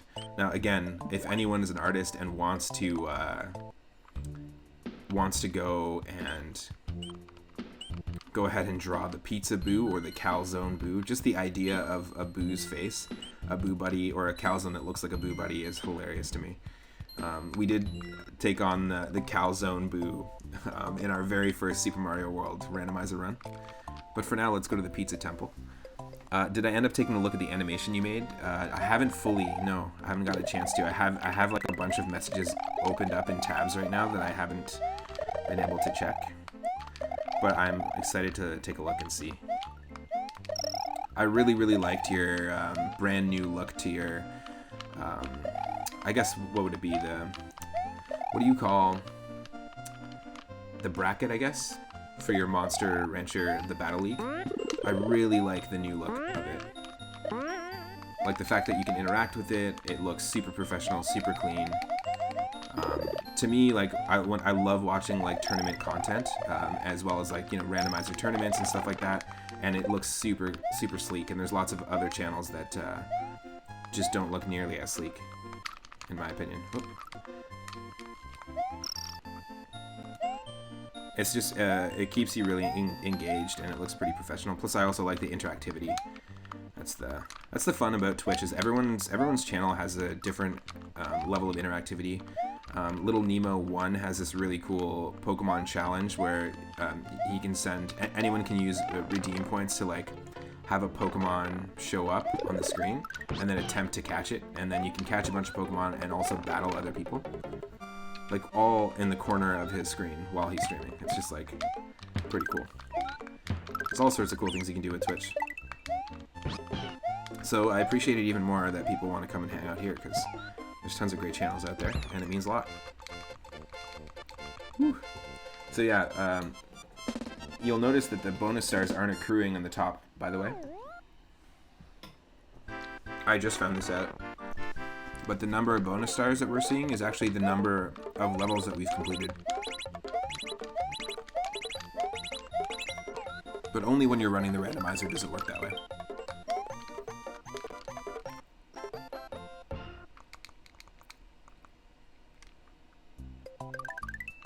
And for those that are new to the channel as well, on Friday nights, it's also Final Fantasy Friday. And so right now we're playing Final Fantasy IX, and later this evening I'm going to be continuing. We're a little close to Disc 4, I think. We're not playing the remake, the remaster, playing the original, but I highly do recommend checking out the remaster. And then on Saturday evenings, me and my partner Michelle will play a casual playthrough where we revisit Mario Golf 64. And on Sunday nights, I do viewer request nights. So if you earn enough Moonstones, if you have 4,200 Moonstones, you can add a game to the queue. Any game for Game Boy, Game Boy Color, Game Boy Advance, NES, SNES, or Sega Genesis. And I will give it an honest shot on stream. This Sunday, we've actually got Fire Emblem Burning Blade, which was redeemed by Grimbomb. And I'm excited, actually. It's an English translation patch of a Japanese-only Fire Emblem game, and it's the first Fire Emblem game that introduced Roy from the Super Smash Bros. Series. So Guillotine Watch Party, you were just talking about Super Smash Bros. Earlier. And it's actually where Roy was introduced. I've only played a Fire Emblem game on Game Boy Advance for like a few minutes, so I don't know too much about it. And also we have Final Fantasy Tactics Advance. Now, of course, I'm not going to play both those games like in full, because that's insane. We recently also got redeemed Tactics Ogre Knights of Lotus, which is basically like a Final Fantasy Tactics style game on the Game Boy Advance as well. But I really enjoyed it. And if I enjoy an RPG and you decide you want to redeem an RPG, because we've played a few, I'm probably more than likely just going to continue it as a series. So you might catch me here playing some more Tactics Ogre, and if I like those games, you might catch me playing more of those. But we will also, like, I'm completely open. Like, I don't want to say no to a certain genre, because we've also been, like, I've been discovering so many fantastic games, and we even discovered a game. We had someone redeem a game that they made on the NES this year, Hyperbeats. A really cool, like, Stepmania Tap Tap Revolution clone. We were playing it yesterday, made by a Cardboard Box, one of our subscribers. I was really impressed. So if you made a game for any of those consoles, what the fuck, and awesome, and redeem it. I'm super down. Oh, I appreciate that, Nash, big time. Well, it would be very boring to like, ooh, what the hell's happening? I don't know what's happening, but I'm loving it right now. Just Koopa Pandemonium. Yeah, I appreciate that. It's like, for myself, some of my favorite content creators, imagine if I was like, okay, we're jumping over the pufferfish. Okay, we're jumping over the pufferfish. Okay. Okay, we're jumping over the pufferfish. Okay. Ooh. Okay, in the pipe, out the pipe, out the pipe. Okay, H. There's definitely some crazy content creators out there. But there's also some great ones. So I appreciate it. Woo! You know what? I worked in a record store for 5.5, almost 6 years.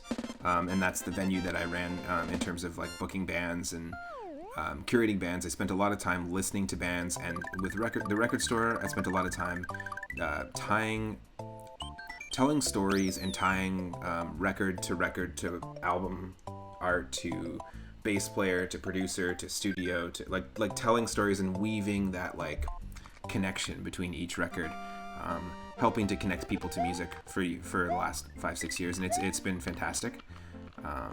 Can't do that right now because we can't do the concert stuff, and trying to build something different at the moment, and that's just kind of how my brain works and how my brain worked in the record store as well. You know, basically the stream is just an opportunity for me to connect with other like-minded folks. We've obviously got 42 lives and 42 stages that we've beat. That's a nice little nod. That's something you'll see in our stream a lot. The number 42 pops up a lot. And basically you're just hanging out with me, and there's always going to be a connection. I mean, we were talking about Super Smash Bros. For a while, and 42 always reminds me of Hitchhiker's Guide to the Galaxy. I feel like the games we play are all nodding to that answer to life, the universe, and everything. We always end up running into it. Ooh. And it's great, you know, I was able to foster community and hold space for folks in the capacity of putting on concerts and allowing people to express themselves, and really just putting on a great show and introducing, in the long run, introducing people to new musicians, whether that was the musicians or the audience members. There was always really interesting connections that I was able to facilitate, which was awesome. And I feel like we can do that here on Twitch, and it's just a nice feeling, especially after COVID kind of just putting a halt. I know that Nash, it's a very similar situation with him as well, because the nature of our work is,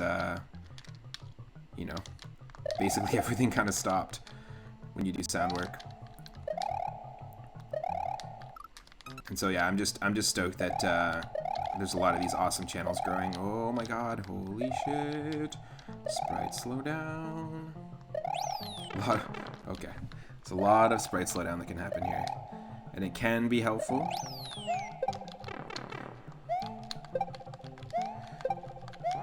It can be helpful in the best of times. It can be helpful in the blurst of times. You imbeciles. That's one of my favorite Simpsons quotes. With the monkeys and the writing. Is it the monkeys writing the fortune cookie? And they write, "It was the best of times. It was the blurst of times." Or they're writing a novel or something. I think that's what it is. Oh Jesus.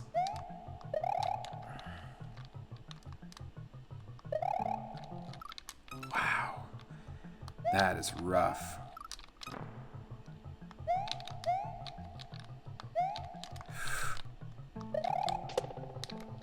This is crazy. This is almost like a Kaizo level. Holy shit. Look at all the fish. So long and thanks for all the fish. If we're talking about 42. Oh my god.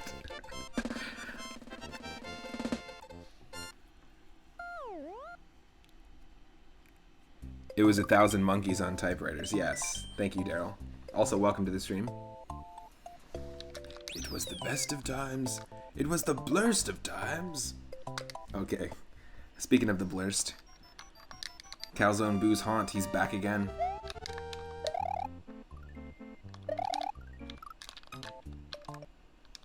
Whew.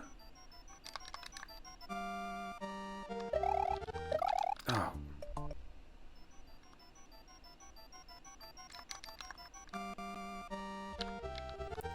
I've been blurst. Blessed and cursed at the same time. Hashtag blurst. What? I'm pretty freaking sure that Boo was blurst. Yo. Mario 100% can spin jump on a Boo. Don't play that. Don't play that game. There we go. I hate Ghost House levels, but I'm coming to get to know the Super Mario World ones a little better. Mainly, I just always forget where the exits are in most of them, but because we've played a bunch of the randomizer, we've been getting to know them a little more. And also, even in Super Mario Bros. 3 Mix, in World 4, which is inspired by Super Mario World, there's a bunch of remixed ghost houses all throughout each world, and it kind of subverts your expectations. That was a fantastic game, by the way. Really, really enjoyed playing it. It's the 4th Mario Bros. 3 ROM hack we've played on the channel. Ton of awesome content.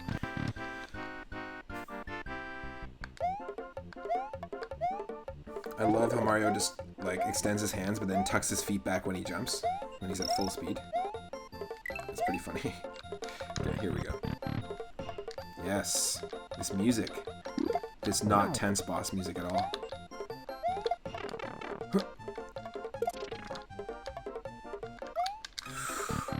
Gotta watch out for the line of boos.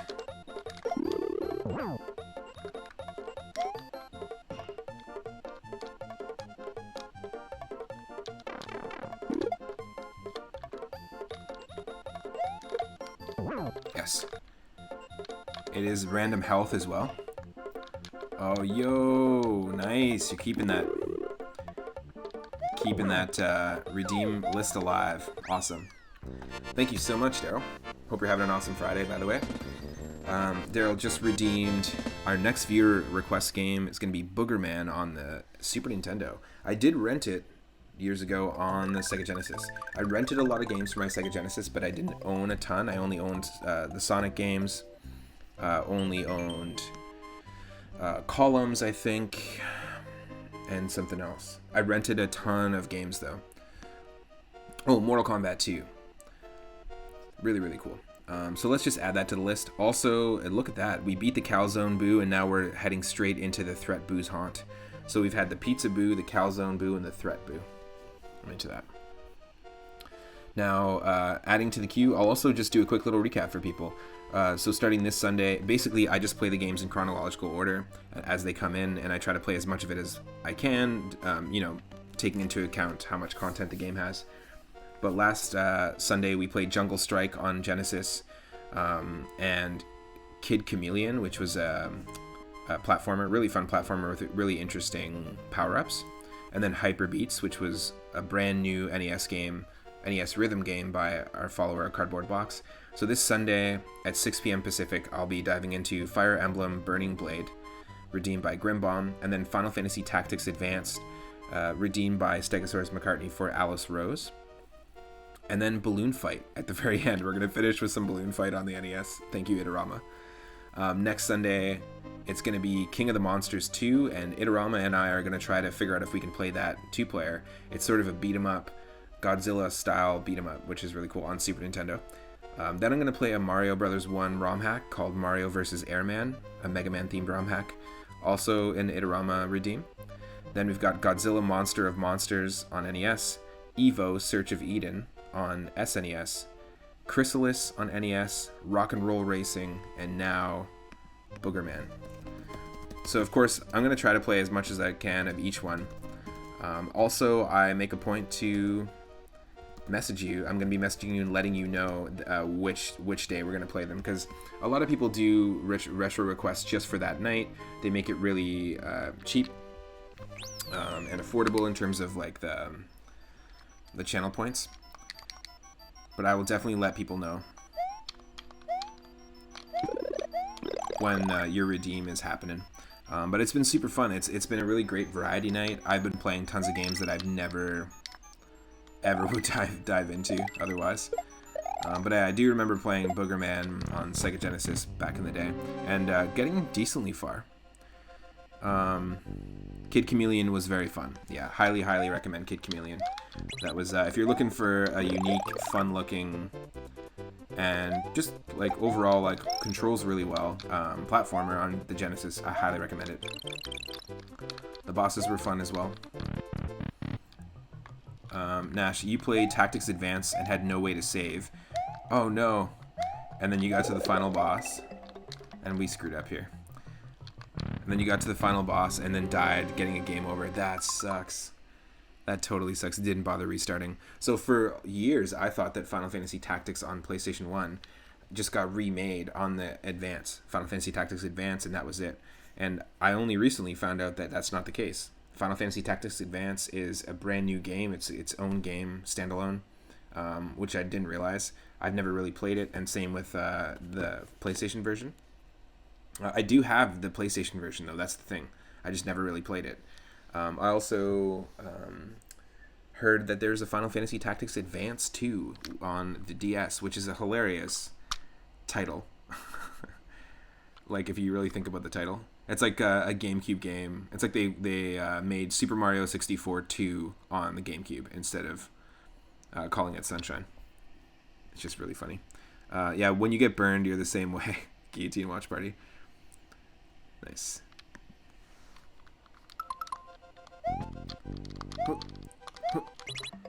Okay, we're going this way.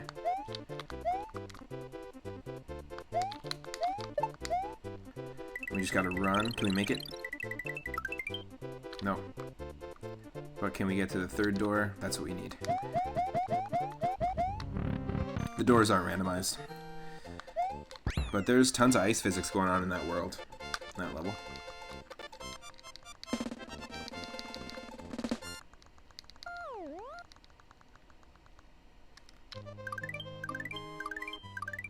we're definitely going to be continuing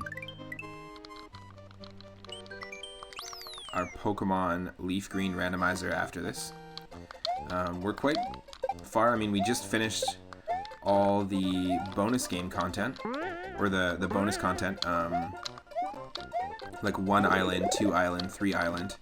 We did all that nonsense after defeating Blaine in Cinnabar Island. And we are on our way. We're actually... The next Pokemon we catch is going to be named Biggie, because we have a name a character redeem as well. Whenever we're playing RPGs, the chat can totally help us redeem those points and name the characters. We're having a blast with that as well. But yeah, we have a few more encounters. We're heading north from Cinnabar Island to Pallet Town, and then we have to take on Viridian City Gym. Then it's Elite Four time. We do have a ton of Pokemon. We do have 4 full teams, including our current team, in terms of usable Pokemon, because we're doing the Nuzlocke challenge. But we are very close. However, the Elite Four is going to be the real challenge. Randomized Elite Four, randomized attacks. That's 5 battles we're going to have to deal with. So we're going to have to get ready.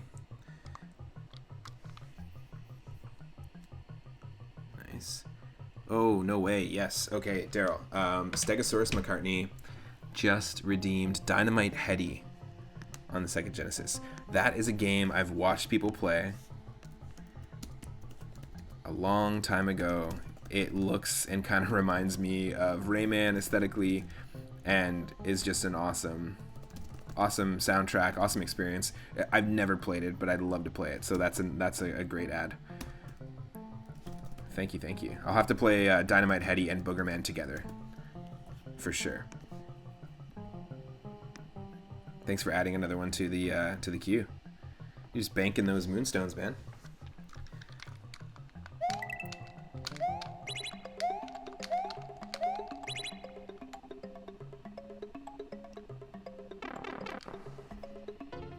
You went back and started a thief run where you steal everything, haven't finished it. It's you're stuck at the DMV doctor's office kind of game on your phone.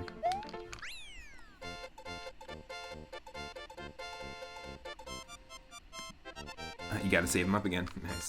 Yeah, Dynamite Heady looks really cool. I think the concept is that you're throwing your head as your weapon. And we played a game that kind of had a similar visual aesthetic called High Seas Havoc, which was a Genesis platformer redeemed by Abby Jams, another great retro streamer. And the level design was cool. The feel of the levels was also cool, like controlling the character. But as soon as we got to boss fights, it was god-awful. Worst boss fights I've seen in a platform in a very long time. The hitboxes were super off, super janky patterns, and the bosses were huge, like huge sprites.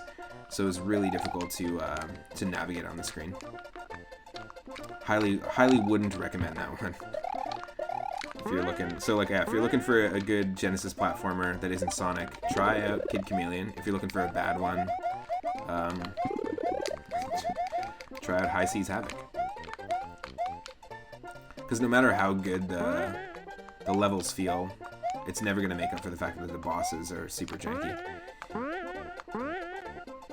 One game I love for how good the bosses are, but also how tough the bosses are, is the Super Bomberman series. Actually, the whole series, like Super Bomberman 1, 2, and 3. I think 4 and 5 are only released in Japan. But I used to play that with Daryl, Stegosaurus McCartney, growing up. Also, a buddy of mine from school also had Super Bomberman 2. And as a kid, in my original collection of NES games for my uncle, I had Bomberman 2. And that game, Bomberman 1 is like really primitive. I don't know if if you look at Mario Brothers 1 and just like the vast improvements that they made with number 3. The same can be said for the Adventure Island series. Adventure Island 1 is very primitive, very basic, but they really improved upon it in the second and third games. Bomberman 2 really solidifies like the game engine that all the Super Bomberman games eventually ended up using. they added all the things that like they haven't really changed the Bomberman formula too much since then. I'm not counting the hilarious, ridiculous, like dark, serious tone Xbox 360 Bomberman reboot. And speaking of, nobody talks about it anymore, but what happened to that launch title game on the Switch, Super Bomberman R? It was like multiplayer, 16 player online Super Nintendo Bomberman, basically. If K Broman's still here, he does a lot of Bomberman stuff. Also, oh, goddamn. Oh no, do you own the Xbox 360 Bomberman? That's hilarious. This fucking sucks. This is not a good situation with Lakitu here, by the way. I'm also just trying to keep up with the chat. Oh, you have Bomberman R. Nice. Do you like it? Do you think it's worth...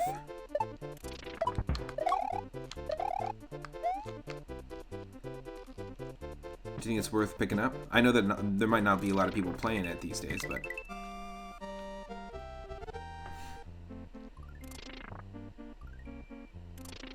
Oh. Okay. Okay, so we know where the key is, at least. Yeah. Yeah. No. It's a fun game if you can get it cheap. Nice.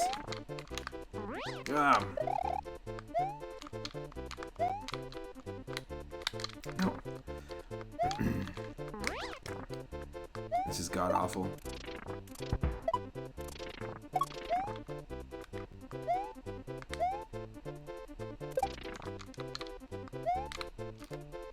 Ooh. Thank you. The key is never in the vanilla location here, and it's always a little tricky to get there. Not worth $50, yeah. I see what you're saying. Adventure Island 1, such a bizarre game. 2 was the first one you played, and going backwards is so janky. Oh yeah, totally. So I spent some time on stream, Nash. I was playing Adventure Island 2 Randomizer, where it randomizes the power-up eggs, it randomizes the dino buddies, it randomizes the platforms, the enemies, the fruit. But they sometimes randomize the fruit and the obstacles and stuff all within the same enemy pool. Like in this, if there's 3 enemies in the level, there's going to be 3 enemies. It's just going to be different ones. If there's 5 power-ups, there's 5 power-ups. But in Adventure Island 2, they're all mixed together. So sometimes you get a level that was all rocks, but in like random locations, and you have to do crazy janky jumps to avoid them. Super unbeatable though. The Adventure Island 2 randomizer soft locks like all the time, so really, really difficult to deal with. But also, we beat the vanilla Adventure Island 2 and Adventure Island 3 on stream somewhat recently. I didn't think I was going to. I had so much trouble as a kid. And yeah, that's a game where the levels are really tough, but the boss fights are a lot easier, but they also feel really satisfying, the boss fights, I feel. A decent game. I'm probably not going to play the first one, but I did enjoy playing them. I've never played the Super Nintendo one. Ooh. Also, another viewer request from Nash. Moosebones just requested World of Illusion, starring Mickey Mouse and Donald Duck. Interesting. I haven't played that one. We did have the Magical Quest starring Mickey Mouse on Super Nintendo, where he's got like different outfits and different power-ups. We had that redeemed, and we got to the final boss. We just didn't beat Pete at the end. But no, I haven't played World of Illusion, the one where you play as Mickey Mouse and Donald Duck. Was this one remade? Is this on Super Nintendo or Genesis? And was it remade on the Game Boy Advance? I'm adding it to the list right now. World of Illusion.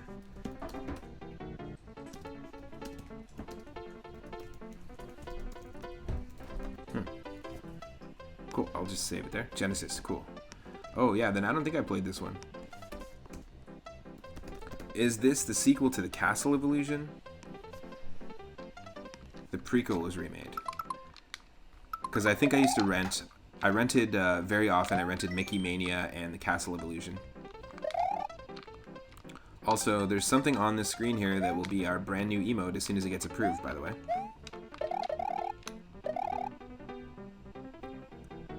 So stay tuned for that. Oh, the prequel was remade. Okay, cool. So yeah, I've played that one, but I've never played the sequel.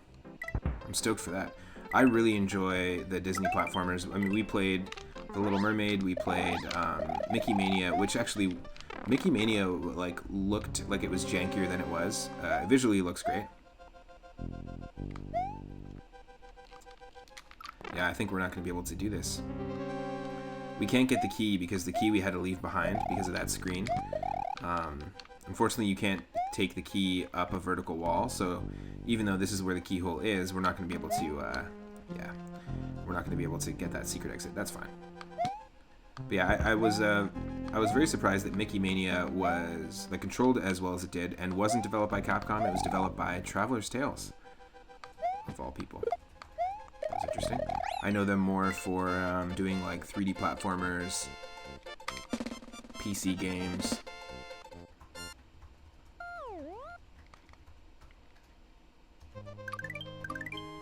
So yeah, the Castle of Illusion, World of Illusion games, that's a separate series. They're not related to the Magical Quest, the Great Circus Mystery, where you're playing as Minnie Mouse and Mickey Mouse. That's a whole other series, I believe. Okay, that sucks. So we can't actually open up Threat of Bowser 2. We actually can't do the secret.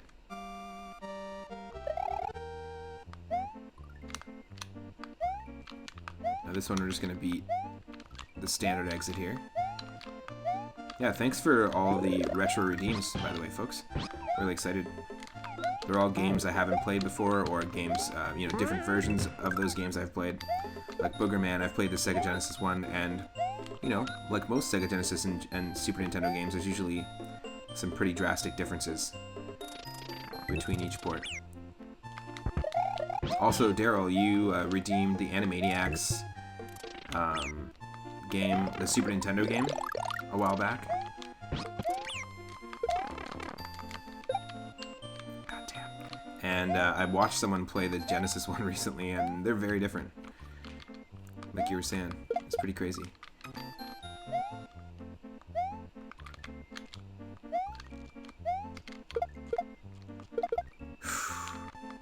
I don't know why the Lakitu has the key.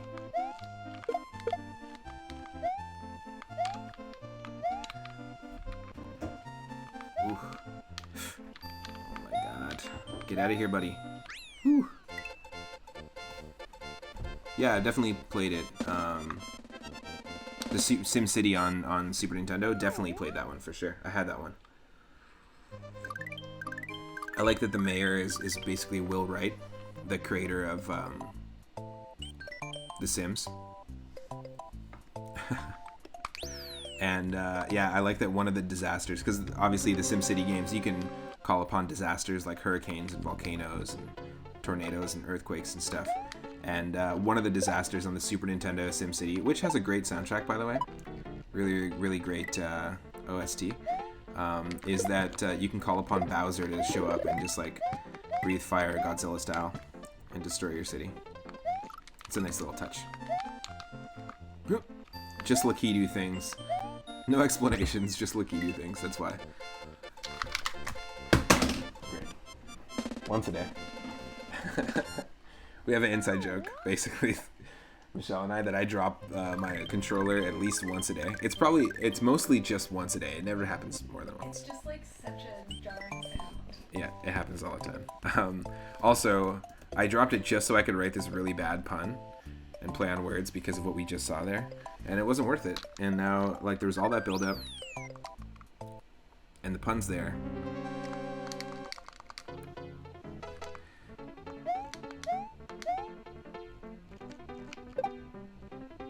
I'm not even going to say it. I'm just going to leave it. And focus on this level. I did really like that in Super Mario Bros. 3 Mix, they actually successfully recreated this level, remixed it, and implemented all the same mechanics, including the gate flipping, but within the Super Mario Bros. 3 engine. I thought that was really impressive. There's a ton of impressive stuff in that game. Another time.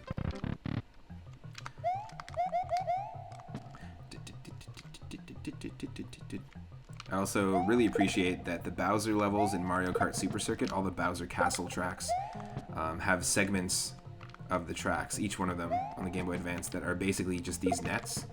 And there's a lot of really cool tie-in aesthetic to specifically the Mario World castles in that game. Really fun one. I've been casually playing Mario Kart Super Circuit, just trying to get a better rank in different cups and classes, but it's a very difficult game. The amount of variables, I think it's over 100 different variables that the game takes into account when calculating your rank. It's not just how many coins you have, or how many points you have in the end, or if you get first in all 4 races, but it actually keeps track of like how many individual frames you're pressing brake and acceleration, how many times you bump into a wall or into an enemy, or get hit by a red or green shell, and how many individual frames that you are off-road. And yeah, it was a crazy list. Cellbake Streams, one of our followers, looked into it and found the list of all the variables while we were practicing, and I was doing decently in a handful of runs, and I was wondering why I just couldn't get above rank C. But that's why that game, even though it's just like a quick handheld, you know, you just pick it up, do a quick little race, and toss it back in your backpack type of game. They put so much thought into the complexity of the ranking system. And I'm sure there's lots of games like that that have simple appearances but don't tell you all the variables they take into account in terms of ranking. This is interesting. This level almost never randomizes enemies. The Torpedo Ted will always be here, but normally we always get fish in this level. But in the Ink Swamp, we're not getting any fish here. So the fact that we have Koopas here is actually, this is the first time I've seen this level randomize a fish into anything but a bullet bill. We either get bullet bills or we get like the green Cheep Cheeps. A hydrate and posture check for Michelle. I will do that after this level. Is it because of the water? Mario's hydrating, so I gotta hydrate. It's important. I mean, Mario shouldn't be drinking right now. He should definitely keep his mouth closed. He should not be swimming.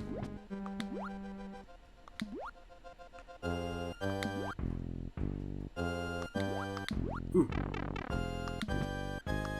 ooh. Almost. Almost.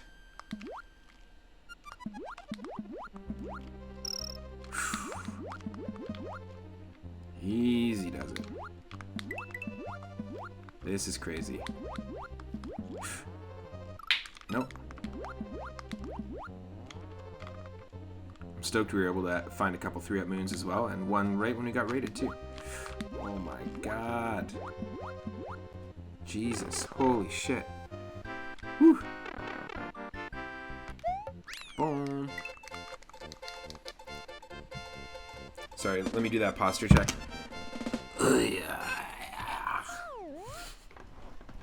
Ungargoyle.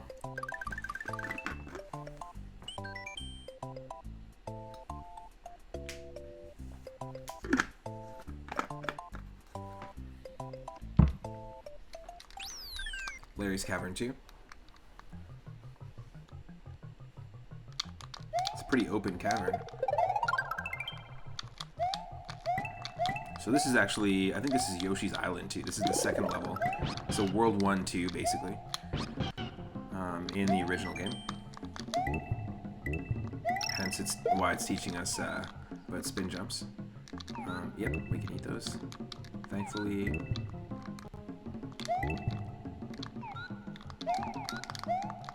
Oh, interesting.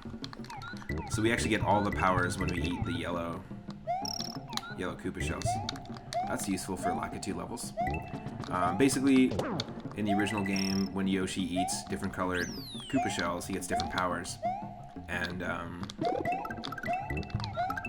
sometimes the green ones will give you stuff, the red ones will give you stuff in the original game, but that's all been shuffled around. So Sometimes you can get ground pound ability. You can stomp as Yoshi.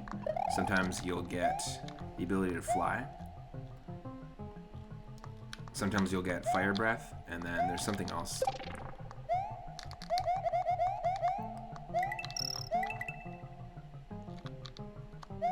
I think you can get a combination of all three.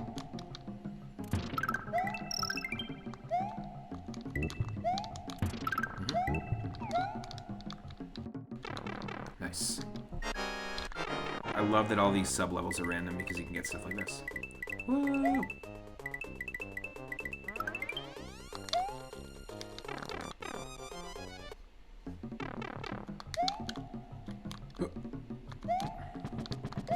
Did I ever play NBA Jam? You never had more fun than dunking on your friends.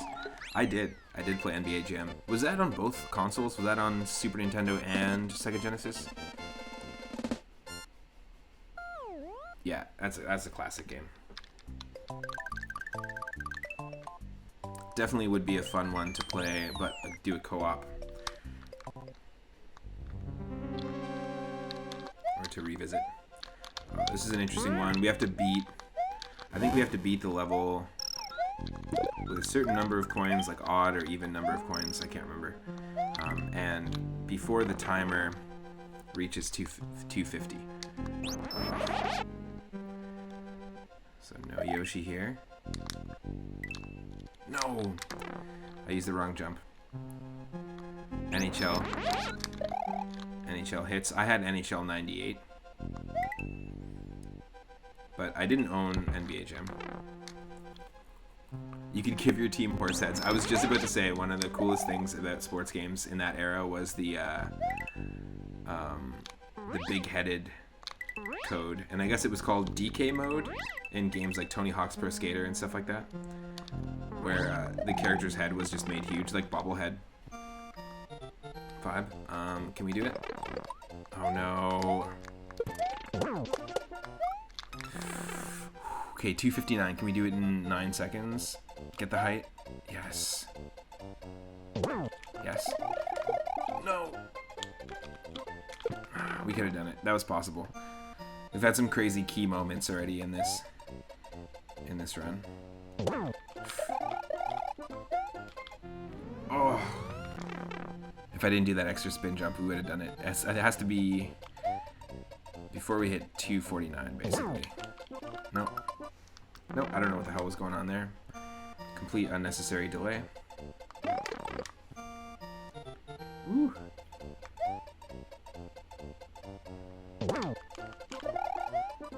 Oh yes, 250. Did it work?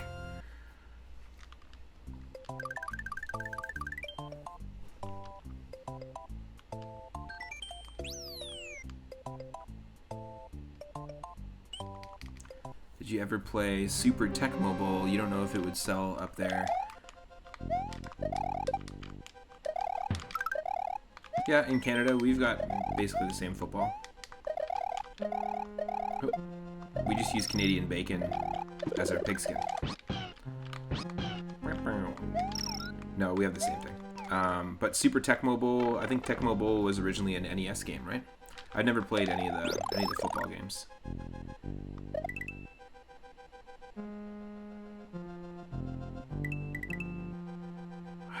I wonder if there's a standard. I wonder if there's a standard run, like a standard exit of this.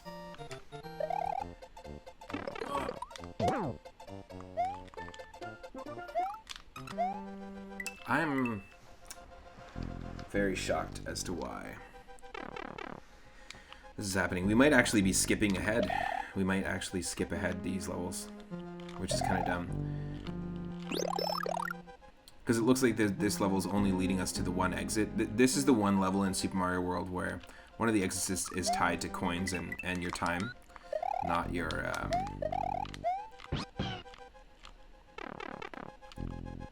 not like physically finding two exits. So I think what I'm going to do is just try and beat it and not beat it before the time reaches 250.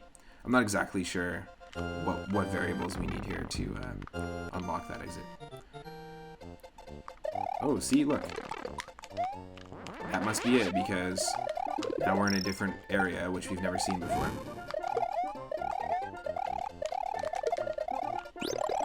Yes, please. Now, I really enjoyed the, that was funny.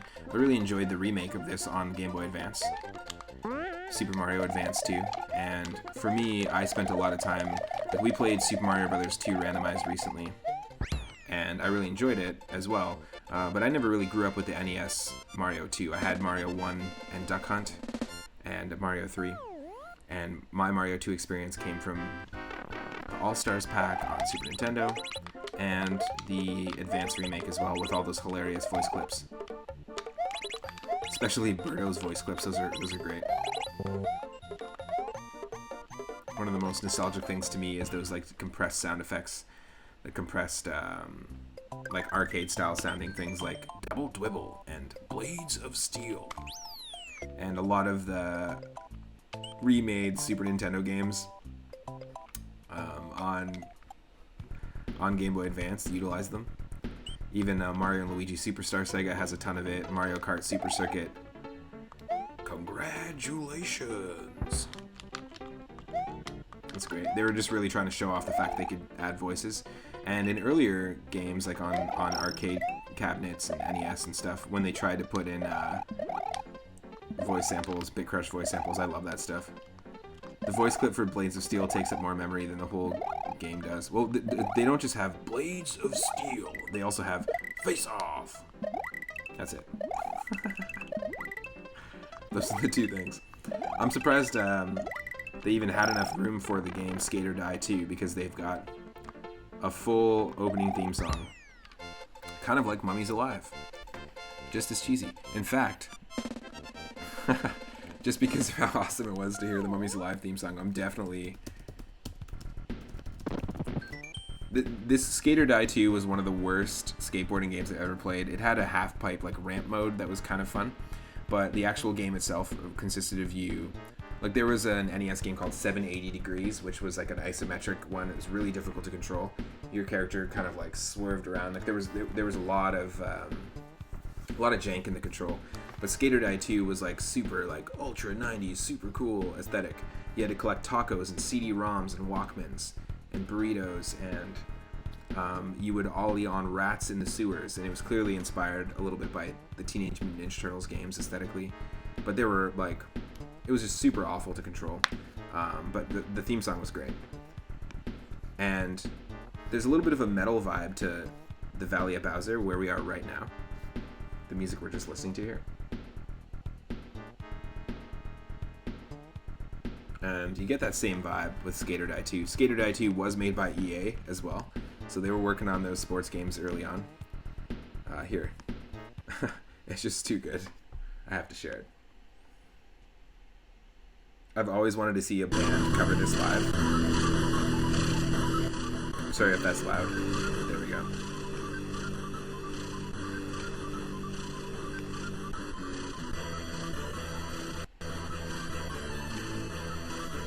It's awful though.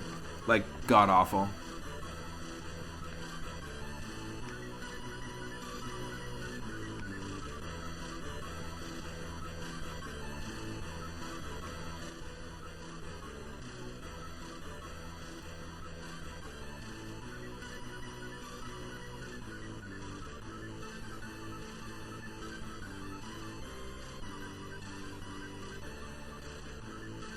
Interesting. It didn't start off with the intro. Why does that even exist? That's like an instrumental version of it. Very strange.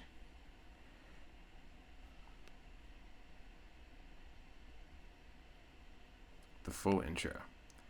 That's what we're looking for. Why wouldn't it be the full intro? I think it'll be in the beginning here.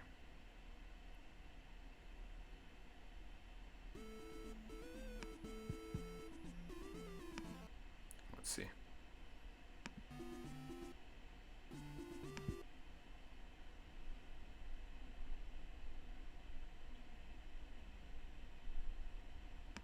Oh, YouTube. It's being so janky. Here we go. There we go. This is the full one.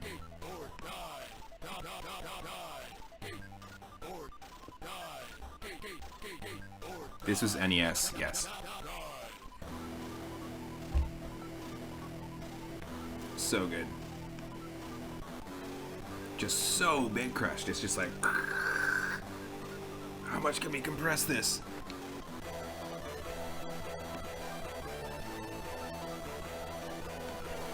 It's so bad. It is like, I'm so sorry. I apologize for like the audio quality. It's that bad.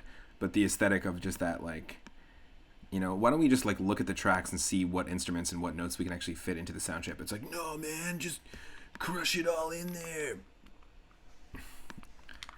It's like the same equivalent of like, you know, overpacking a suitcase, just trying to sit on it and getting a couple people to sit on your suitcase just to make sure you can close it. It's pretty funny. And there's like a handful of games like that were just god awful. Clearly rushed soundtracks. But yeah, and I do agree, Nash. It's actually wild how poorly skateboarding games hold up pre Tony Hawk. Like, yeah, before the Tony Hawk games, really there weren't a lot of good. There were no skateboarding games that were not janky, you know. But the amount of time I spent with that game still, because that was like the only skateboarding game I had. I just rolled with it. It was the one that my uncle had in the collection, so I was just like, sure.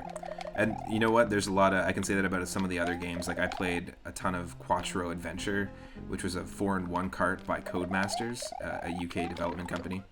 And one of the games on that was called Super Robin Hood, and it's super janky. It makes me feel a little bit like I'm playing Solomon's Key, and like a really bad, janky DOS platformer, basically. But I have a real nostalgic association with it. I really like it.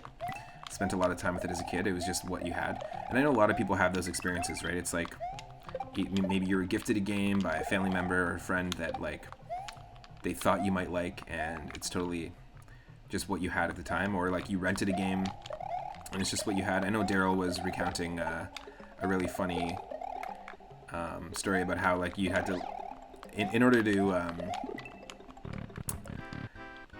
like rent a game for you had to like bike into town. It wasn't that easy. And if you rented a game and you didn't like it, you'd have to bike all the way back, bring the game back, and do the whole swap and stuff. And I think there's something really funny about that. And something also charming about, like, you know, just renting a game for a week, trying to get as far as you can in that game for in a short period of time. Yes, yeah, Solomon's Key was kind of cool. You lived out in the country. In the heart of the country, so to speak. It made you strong. Well, especially with some of these retro games, there's some tough games. Like, I can imagine renting, I never did it, but renting Ninja Gaiden and trying to beat that in a week. That'll make you strong. Or Battletoads. Nice. Yeah, we don't need to get the secret exit in that one because it's just going to give us a loop on the overworld. Ooh, and this is one of our 8 post-game levels normally, known as like tubular or wacky or funky.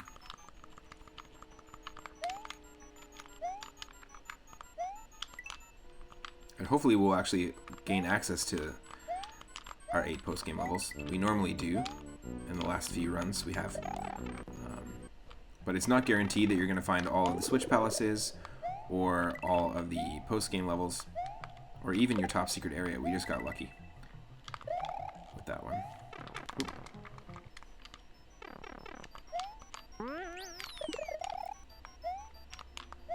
Renting made you get accustomed to not beating games. There were games that once you asked to rent a few times, your mom would go ahead and buy. Nice. So me and my cousin Mike, we would hang out at his grandma's house sometimes for the weekend, or we'd have like a sleepover, and we would play Super Mario World, and also we'd bring the N64 out and rent games sometimes. And one game we spent a lot of time with, we rented it like 3 or 4 times, maybe even 5 times, and we ended up spending way more money renting it than what would have cost us to buy it. But it was Paper Mario. And we just kept getting further in the game and wanting to unfold the story more, no pun intended, and kept renting it. Could have just bought it. But we played it on one of those old TVs where the switcher was like really up close and had the wood aesthetic. No remote. Really fun. How we got the N64 working on that thing, I have no idea. Also, get hype because, yeah, we got to deal with some splitting chucks. But we also are going to get ourselves another 3-up moon. Get that emote ready if you have the 3-up moon emote. And you're one of the tier 1 subscribers, you can drop it in the chat. Or if you have that 3-up emote unlocked. Whoop. This level was also remade in Mario 3 Mix. And they just gave you a dang old 1-up. A dang old 1-up, that's it. Couldn't even give you 3 1-ups. Ugh. Almost were able to cape all the moles. Wait for this one. And here we go, everyone. Boom. Another 3 lives. Unnecessary because we have 54. But still, if you got that emote, drop it in the chat.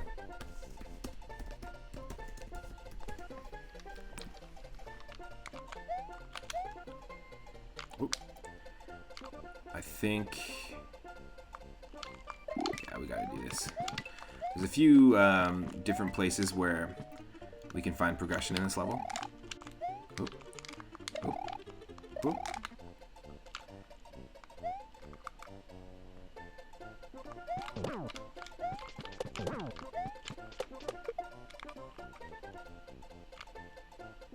That's not one of them.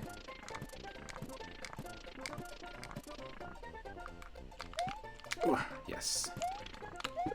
Okay, there's gonna be a question block or like a vine coming up.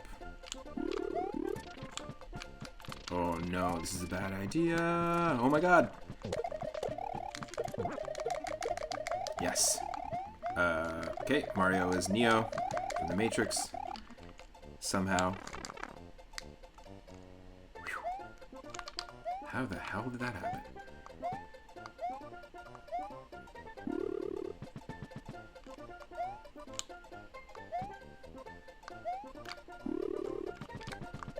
Oh my god, that was insane. That was the most charging chucks, or most chucks that I've seen on any screen at one time.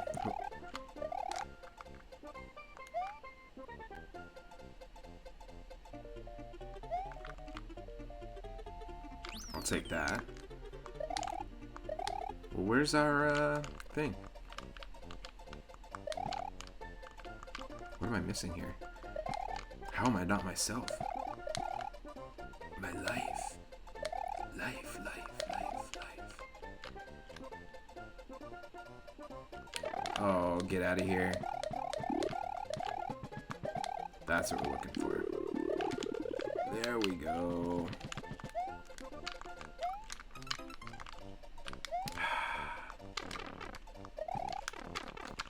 No patience. Let's go.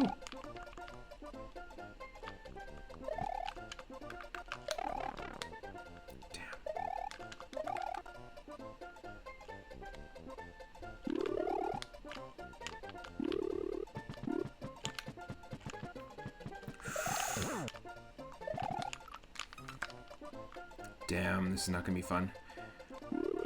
Okay, run at us. Split and then run at us. No, we're gonna do this. Okay, we're gonna run. Ooh. Oh. Mario, nice. Whoa!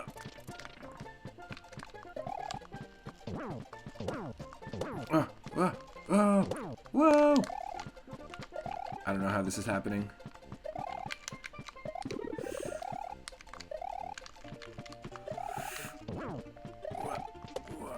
Whoa! Insane. That was Mario Reloaded right there. Holy shit, that slowed down.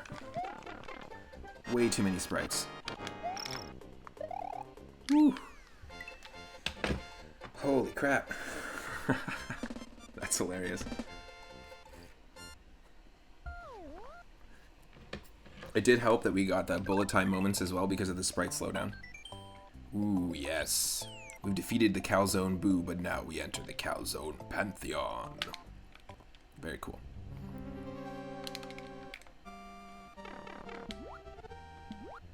It's just this level. Normally we're dealing with dry bones fish, the fish bones. But instead we have ourselves some coops. That was very tense. That level normally isn't that crazy, but we're getting some bad luck with the seed where all of the chucks, instead of being like digging chucks or charging chucks, they're all splitting chucks. So sometimes some levels have like 4 or 5 chucks per level. Oh, yes, we gotta wait.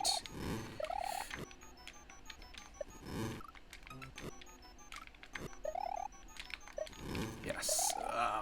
No. There we go. Woo. And so Resonor's health is actually, instead of health being randomized, it's the speed. And thankfully, in this seed, we're getting like a slow-moving platform here. But I've had this level, I've had that Resonor boss fight underwater with ice physics and spinning like so fast. So it's really, really difficult to avoid the fireballs. Once you kill 2 of the Resonors, the bridge underneath you is gonna totally open up. Also, great. I love this. Green Hill Zone. Yep. Gotta go fast.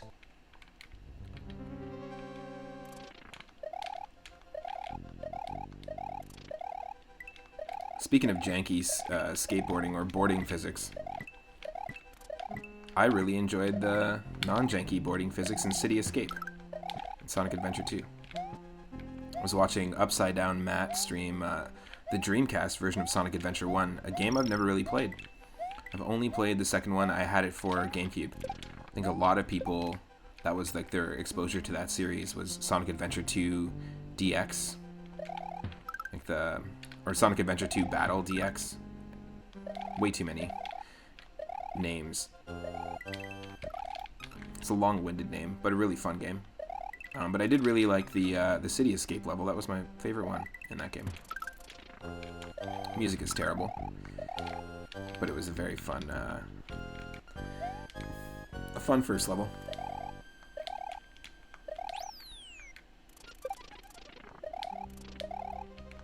Okay, we're moving forward. I'm not going to go down that pipe. It's not worth it. Holy shit, no.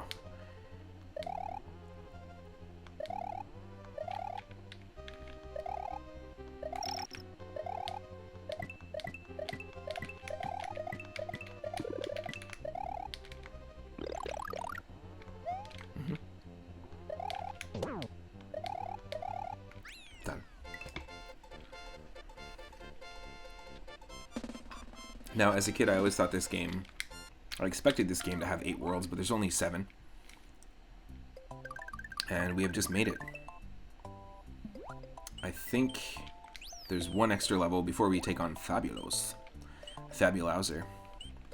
The Valley of Fabulauser. We have one extra level here.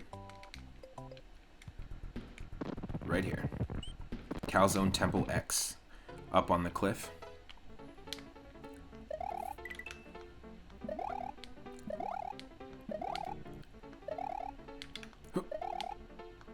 Dolphins. I love the, there's actually a fantastic commercial for the Super Mario World remake on Game Boy Advance,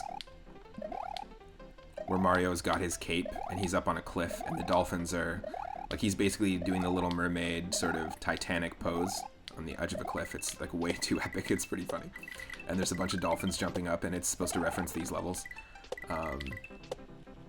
But really hilarious. I actually thought that Nintendo did a great job with their Game Boy Advance advertising campaigns. Specifically that, and also the Mario Kart Super Circuit ads were funny.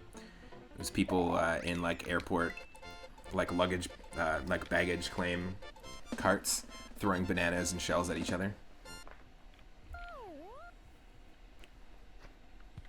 There's some funny Game Boy Advance commercials out there. If you got like an hour to kill, go check out a compilation of them. They're pretty fun. Okay, Fabulous. Fabulous. It's a Lakitu level. Oh. You get out of here, man.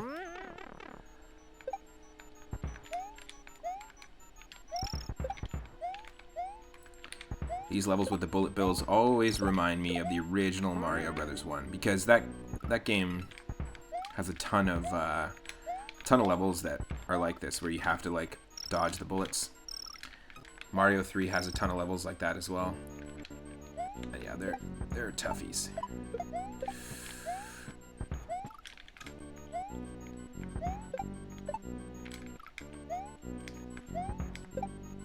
Yes. Oh.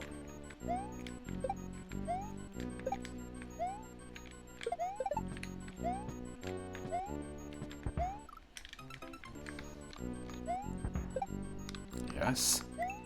That's what we're looking for. Ah, damn it. Really difficult. Whew. No, thanks for the lurk. Thanks for hanging out, Gating, by the way. I appreciate it. We'll see you in a little bit. Whew. That's toughy. Ooh, that's a toughie. Fabulous indeed.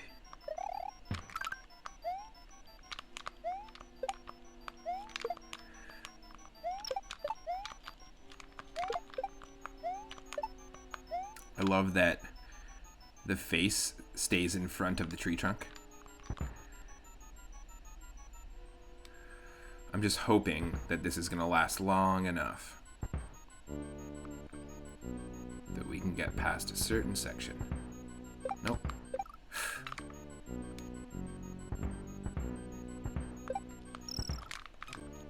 Come on, come on, come on, come on.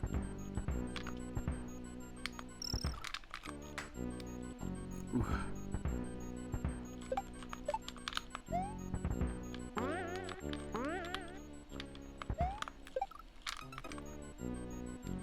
God damn.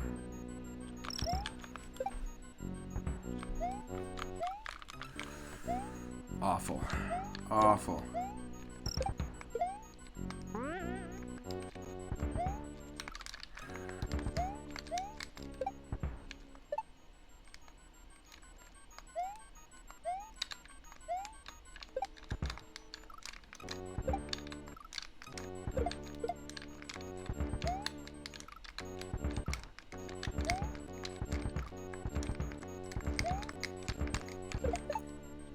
Yeah, take this with us. No. No, I want this shell.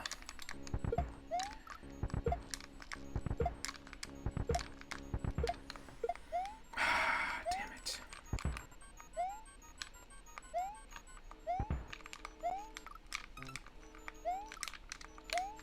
That's tough.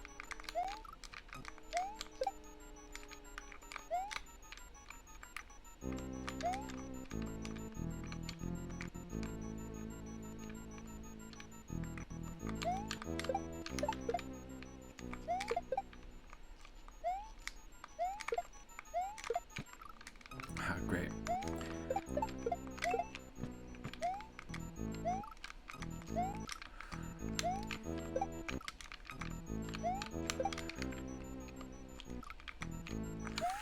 This is awful. This is awful. Like, this is just before we get into the Valley of Bowser, too.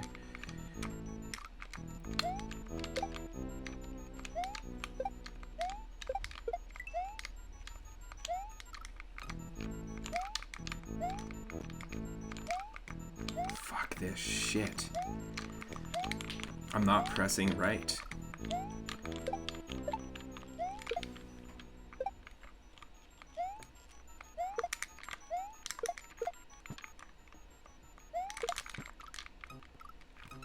Awful.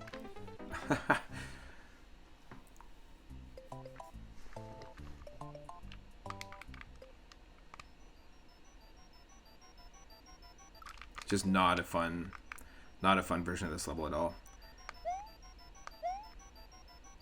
This level's so tough to begin with, so to add Lakitu into the mix is just nonsense.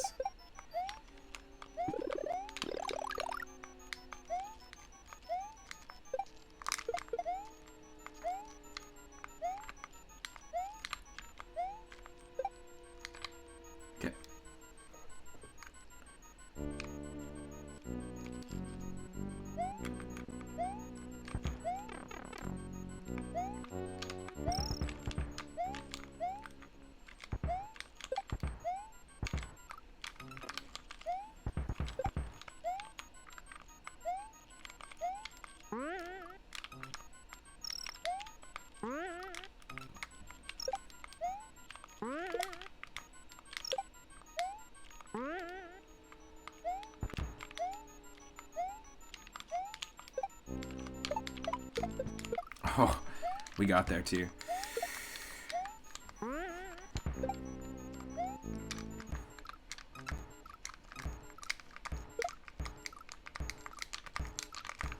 Nope. Fuck. Fuck that shit. So hard. Like, what the hell? That is the stupidest thing. We were there.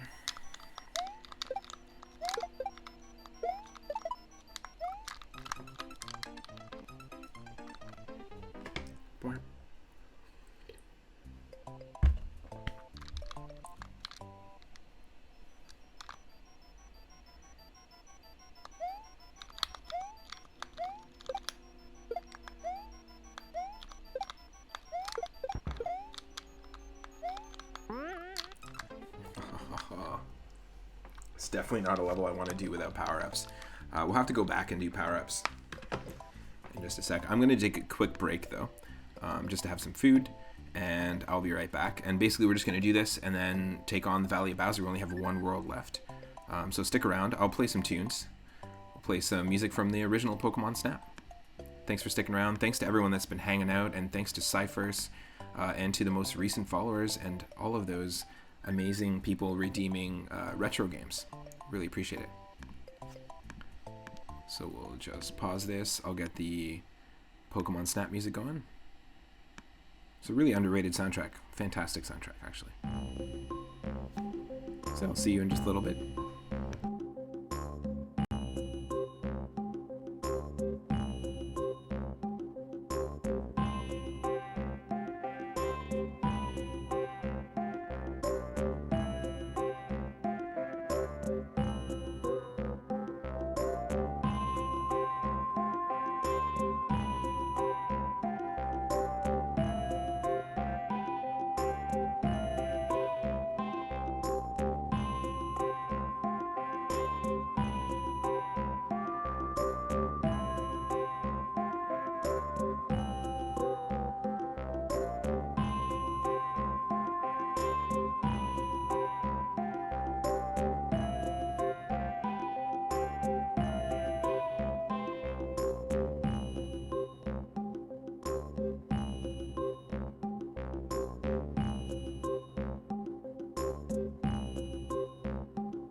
Okay, I'm back.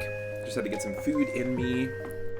Just a little snack. We've got some food on the way as well. I'm going to have some dinner with Michelle. But before we do, I'm going to be Bowser. Enjoy the Pokemon Snap music. Hope you did enjoy it. I did. Yeah, here we are. Thanks everyone for sticking around. Now this is not going to be ultra fabulous, but we are going to have to go back to our top secret area, which is fine. It's not ideal, but for anyone that's just joining, we're playing Super Mario World Randomizer, and you can see just from the titles here what kind of wacky nonsense is going on. Castles are in places they aren't normally. Ghost houses are in places they aren't normally. Enemies, levels, sub-levels, color palette, music, everything's all shuffled around.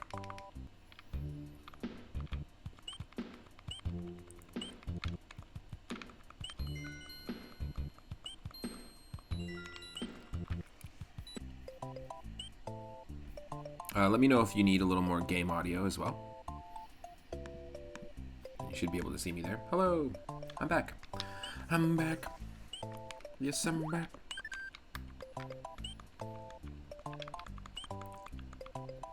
Unfortunately, the top secret area. Early game it was fortunate, but post game the top secret area being this far away is kind of annoying.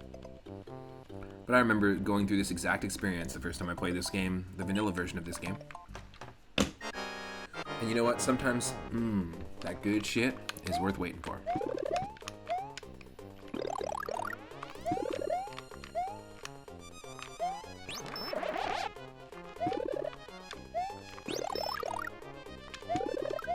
Yeah, I think this is the way to go.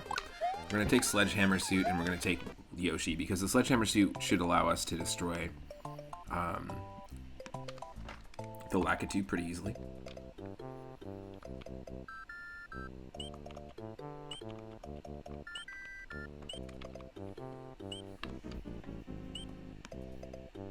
I might have to get pulled away just when our food gets here.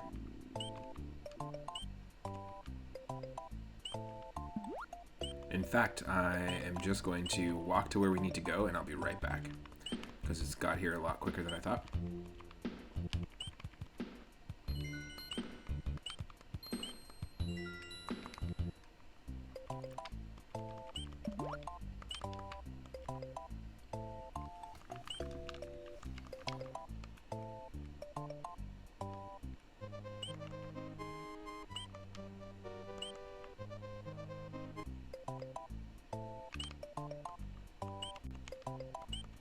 Almost there.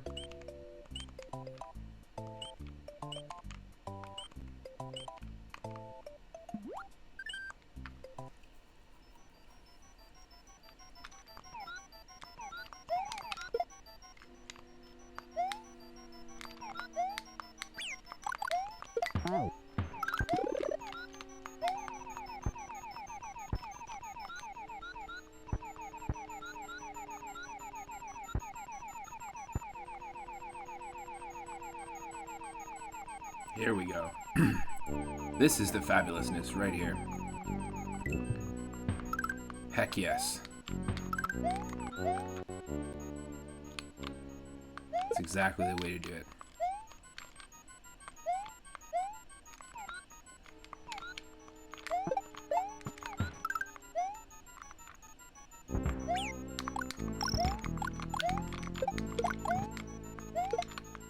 I can't tell what's my sledgehammer or what's the Sledgehammer Bros sledgehammer.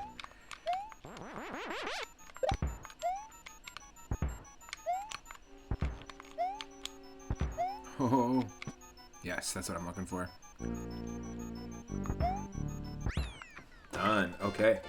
Now we're going to let this Valley of Bowser open up, and I'll be right back. Check out this. This was always an epic moment when I was a kid.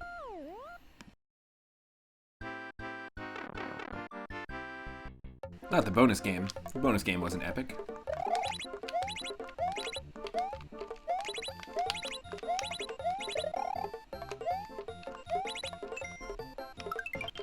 This right here is what's epic.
Okay, I'm back.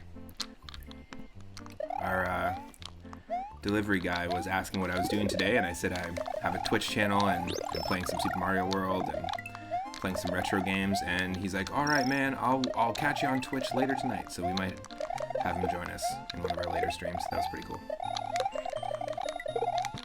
Ooh, yes, look at that pandemonium. Okay, so even though we are in the Valley of Bowser, we're probably not going to be running into some crazy difficult levels. You should be able to get through these pretty quickly. And for anyone just joining, you can see some crazy randomization already. We've got underwater music. We've got Koopas in this stage that aren't normally in this stage. Oh.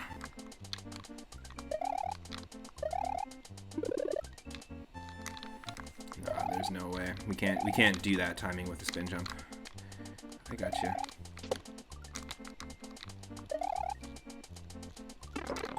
Oh, wow. Okay, we're not spin jumping then. Fine. Oh. Should get there. Nice. Hey-oh.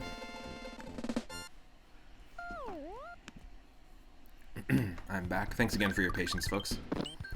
Forest Boo's Haunt. Nice. So we've had the Pizza Boo, the Calzone Boo, the Threat Boo, and now the Forest Boo.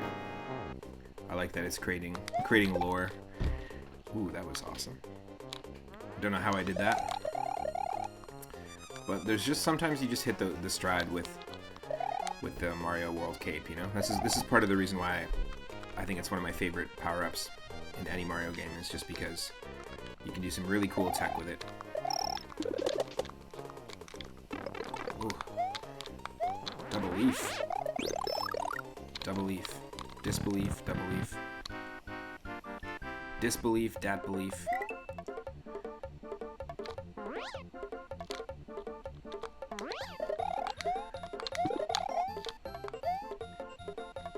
Yeah, we want to do this first. I've learned many times where I've pressed that switch first and then I've screwed myself over. Alright, we know that that's not a thing. Which means it's going to be the gold door. Gold door. Thanks again to Cyphers for that raid earlier. I appreciate it. Once we beat Bowser, we'll raid someone else. We'll see who's online, and then I'll take a little bit of a break, and then I'll be back, and we'll play some Link to the Past Randomizer. We're going to continue our fourth run of Link to the Past with all the item locations, the checks, all the chests, all the color palettes, enemies, all that stuff shuffled around. We're actually currently playing as... Ooh, hell yeah. Another 3-up moment. Drop that moon in the chat if you got it, if you're one of our Tier 1 subscribers. Or if you have that 3-up emote. Nice. Ooh. But yeah, we're playing our playable character that are randomized for the current seed with Link to the Past is Link, but we're playing as what looks like the animated series version of Link from the Super Mario Brothers Super Show. Every Friday they used to air the Legend of Zelda animated series, just on Fridays. And it's kind of cool. We've got some randomized palettes, like I was saying.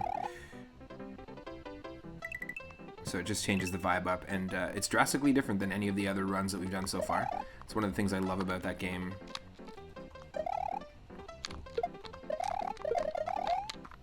It's just how different each run can be. It's really fun to watch people do tournaments and races of Link to the Past for that reason, because often people will kind of start the same way, but then there'll be like a divergence. There'll always be a moment where there's like a divergence of path, and it's always interesting to see people's strategies. Oh, I know what we have to do here.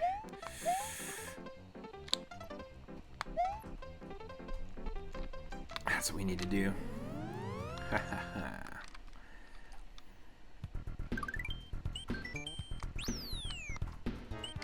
Okay, we can beat Pizza Plane's standard style.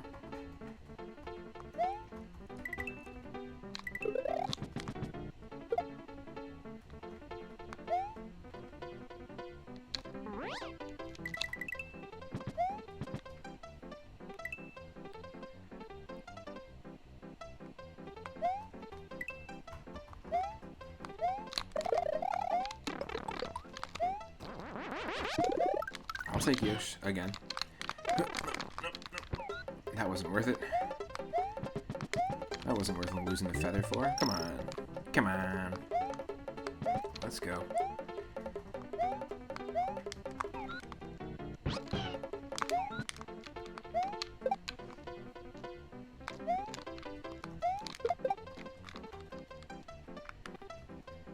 Oh, that was so close. We could have easily died from that Koopa there.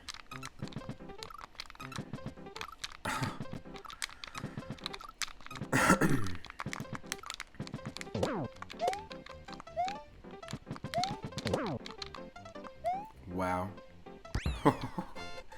At the end there, that was insane. So this should open up left.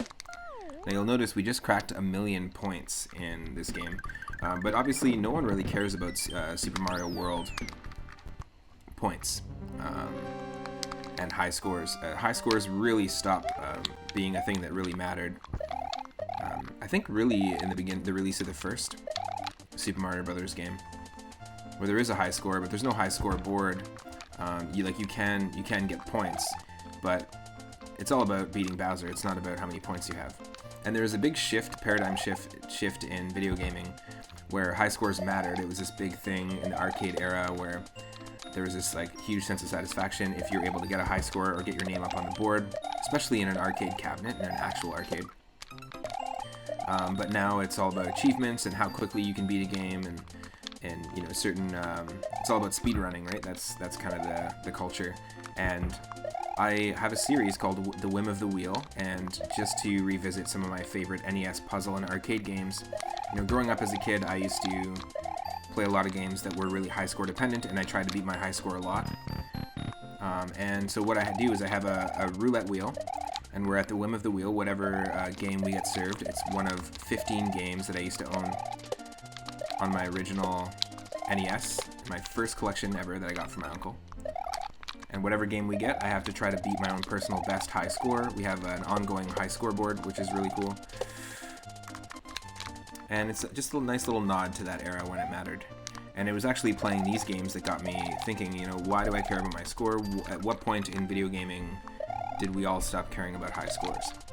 And then it got me thinking, well, no, I grew up with tons of games where I used to like rush home from school and try to practice to get better at. They were very high score oriented, and so it's been super fun. Games like Donkey Kong Jr., Bomberman 2, Dig Dug 2, all sorts. Tetris, Yoshi's Cookie, DK3, the original Donkey Kong on arcade, Burger Time. And if you go to my YouTube channel, there's an entire playlist of all of our Whim of the Wheel streams. Recently we played and we were able to beat our personal best high score in Donkey Kong Arcade. And yeah, I do them regularly.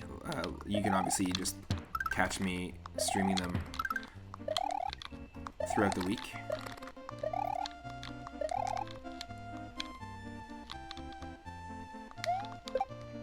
Nice, I like the footballs. Damn.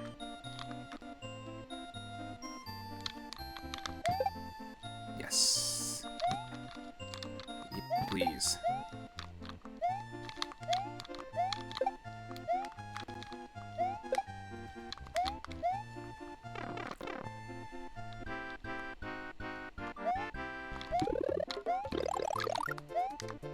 Whoa.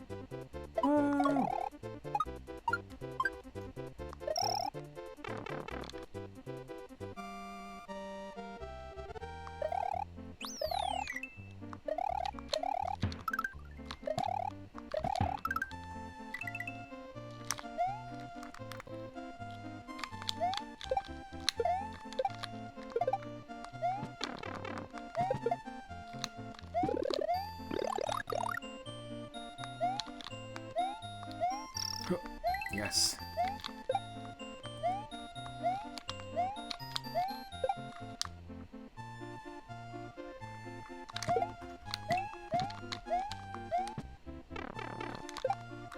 that's dumb. It's down. Oop, there we go. Gotta use that charging chuck to get into the goalpost there.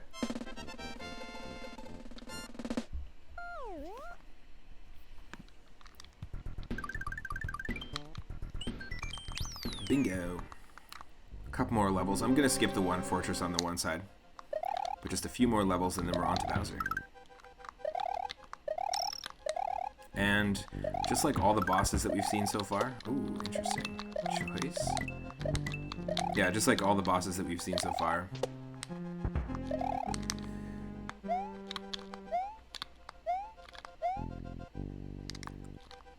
Bowser's hit points are random.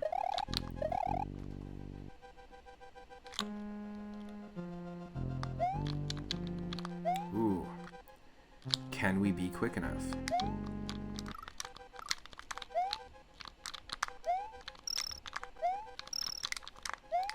Huh, we need to get Yoshi here. Oh, no we don't. Okay. Okay, we're good.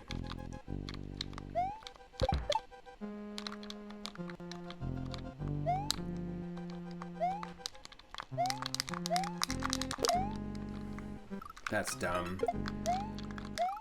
There's no reason for me not to be able to throw up.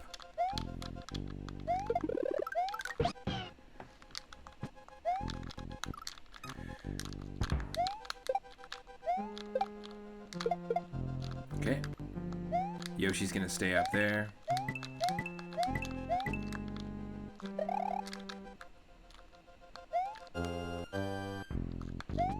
Ooh.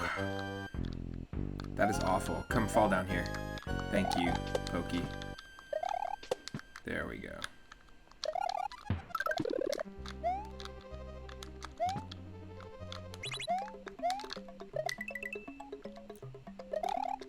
That means we can get Yosh.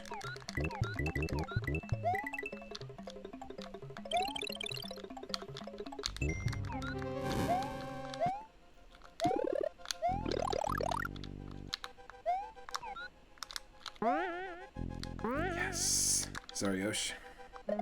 That's all I needed you for. That's it.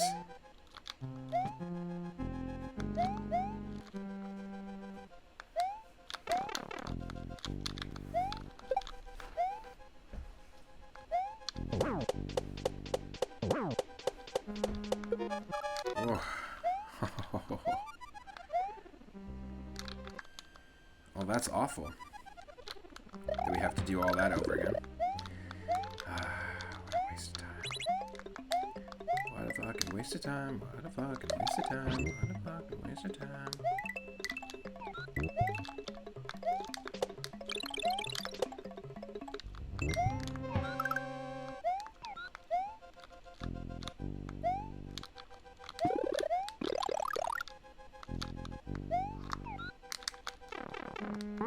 Great. Yep, let's do that same thing over again, but let's perform infinitely worse.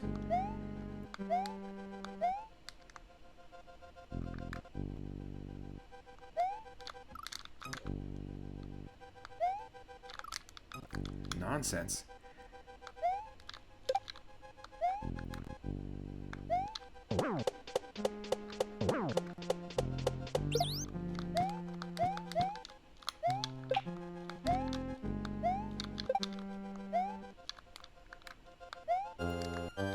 Yeah, whistling chucks are annoying because they'll whistle for Super Koopas and fill the stage with Super Koopas.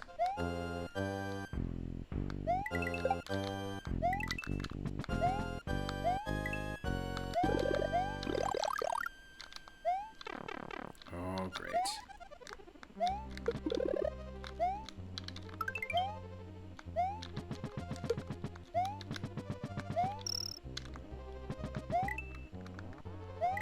Oh, look at this. You are a super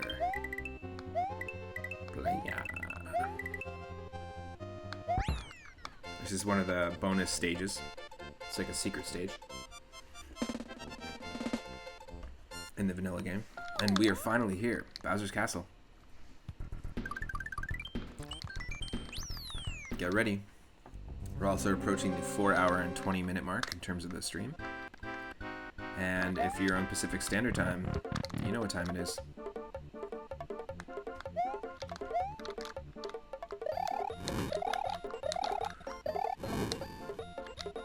This is what I practice a lot. Depending on what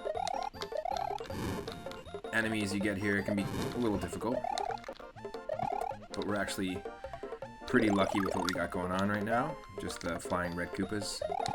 Do this, you gotta wait. I got no patience. Always want to run.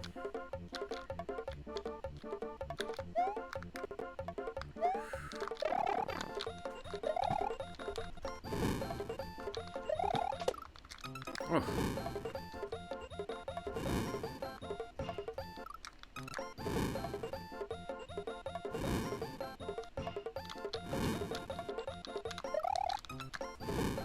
Damn.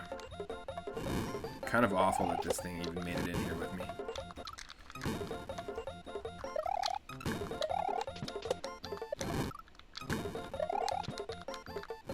Oh. Fuck that. That sucks. There was nothing I was going to be able to do there. Hold on. We don't have to take that route. I usually take door number 3. Let's not take door number 1. Let's take door number 3. 3 for 3 up. I always take the third save state or save slot in any game, any RPG that we're playing. So, let's go with the norm. The usual.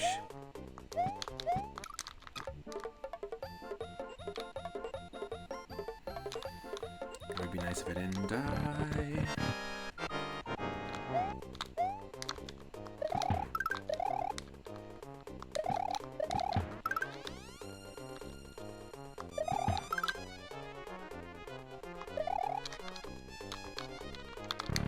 Ooh, so close. Yeah, let's go with 6.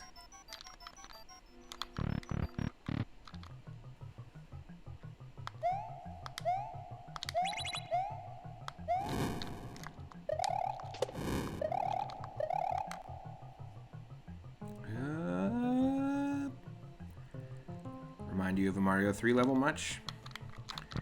Or at least one of the rooms in a Mario 3 Fortress. And here we go. Bowser's Disco Fortress. Let's get this party started. I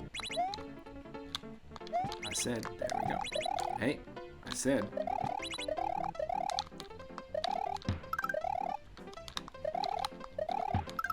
The reluctant disco ball.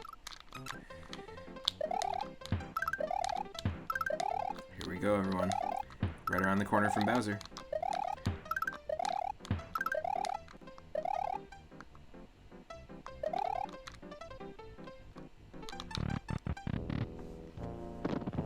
Got this. Now, the amount of hits Bowser's going to take per phase, there's always 3 phases, but the amount of hits that he's gonna actually require is going to be completely randomized. In fact, I'm just going to pause it really quick here. It can be anywhere between 1 to, I think it's between 1 and 10 hits. I've definitely had it 6 hits before per phase. We do get pretty lucky though. Quite often, and don't have to deal with it being more than 2 usually. Let's see, hold on a second. I'm just having to, of course, at this very moment, I have to refresh my stream manager because Twitch is being glitch.tv instead of twitch.tv. It's not what we're looking for. Okay. Here we go. Small Mario can do it. Smario, I believe in you.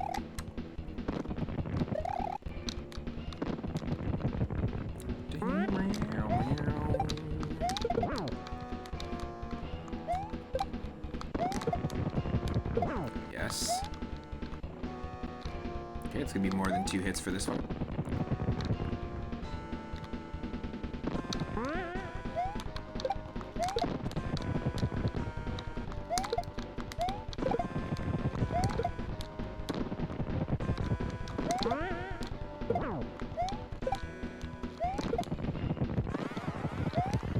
Was that 3 hits or 4? I'm not sure if that was...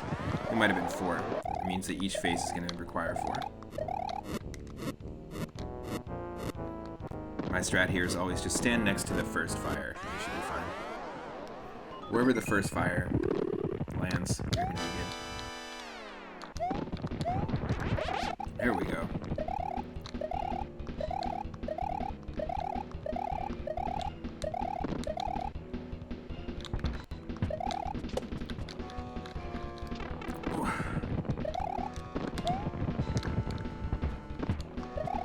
So yeah, I'm excited to continue our Link to the Past run because we've actually got a lot of progress in the last run.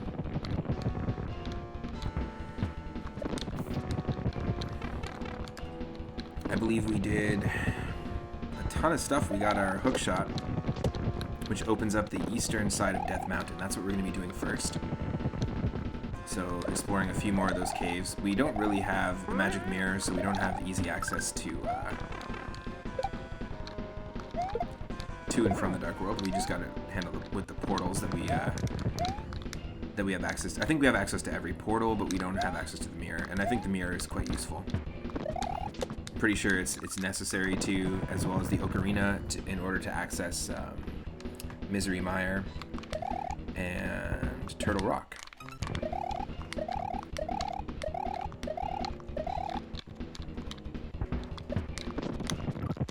What's happening here? Come on.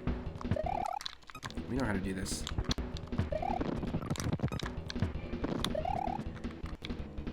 Brain nonsense?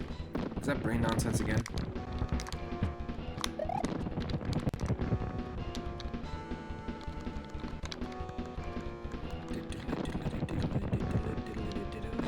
Let's go!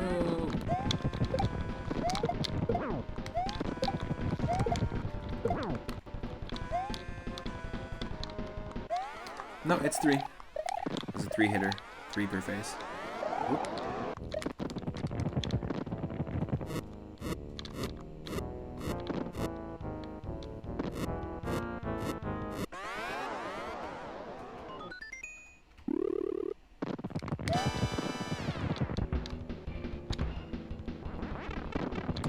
Great. Game's not gonna let us have it. Bullshit.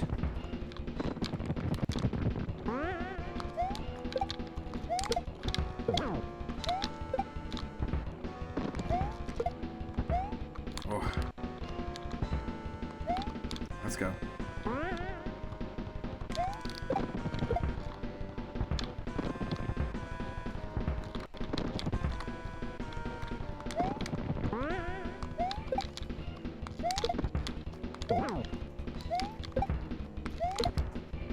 Yes.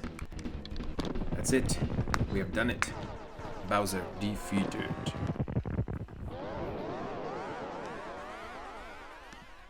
This is the 22nd run that we've completed on the channel.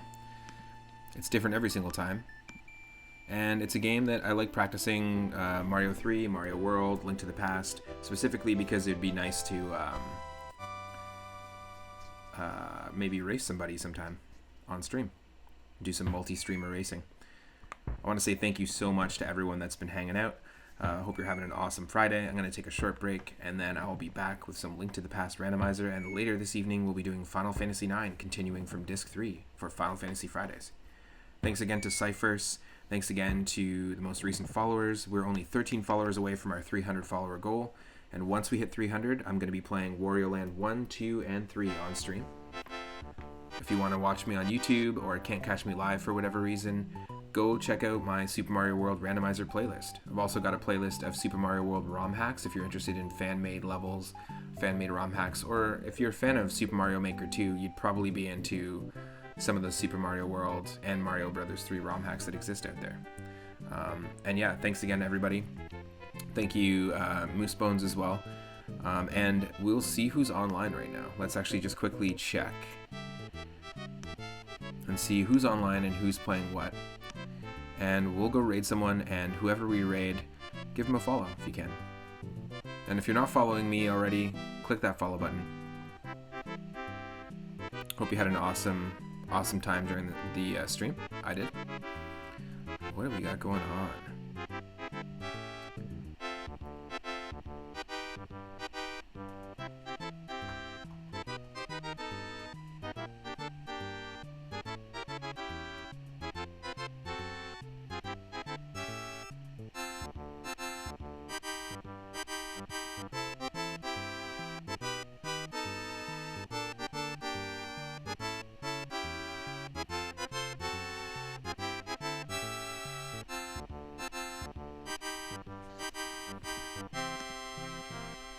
stick around, earn those moonstones, and I'll see everyone next time in probably about a couple of hours or so.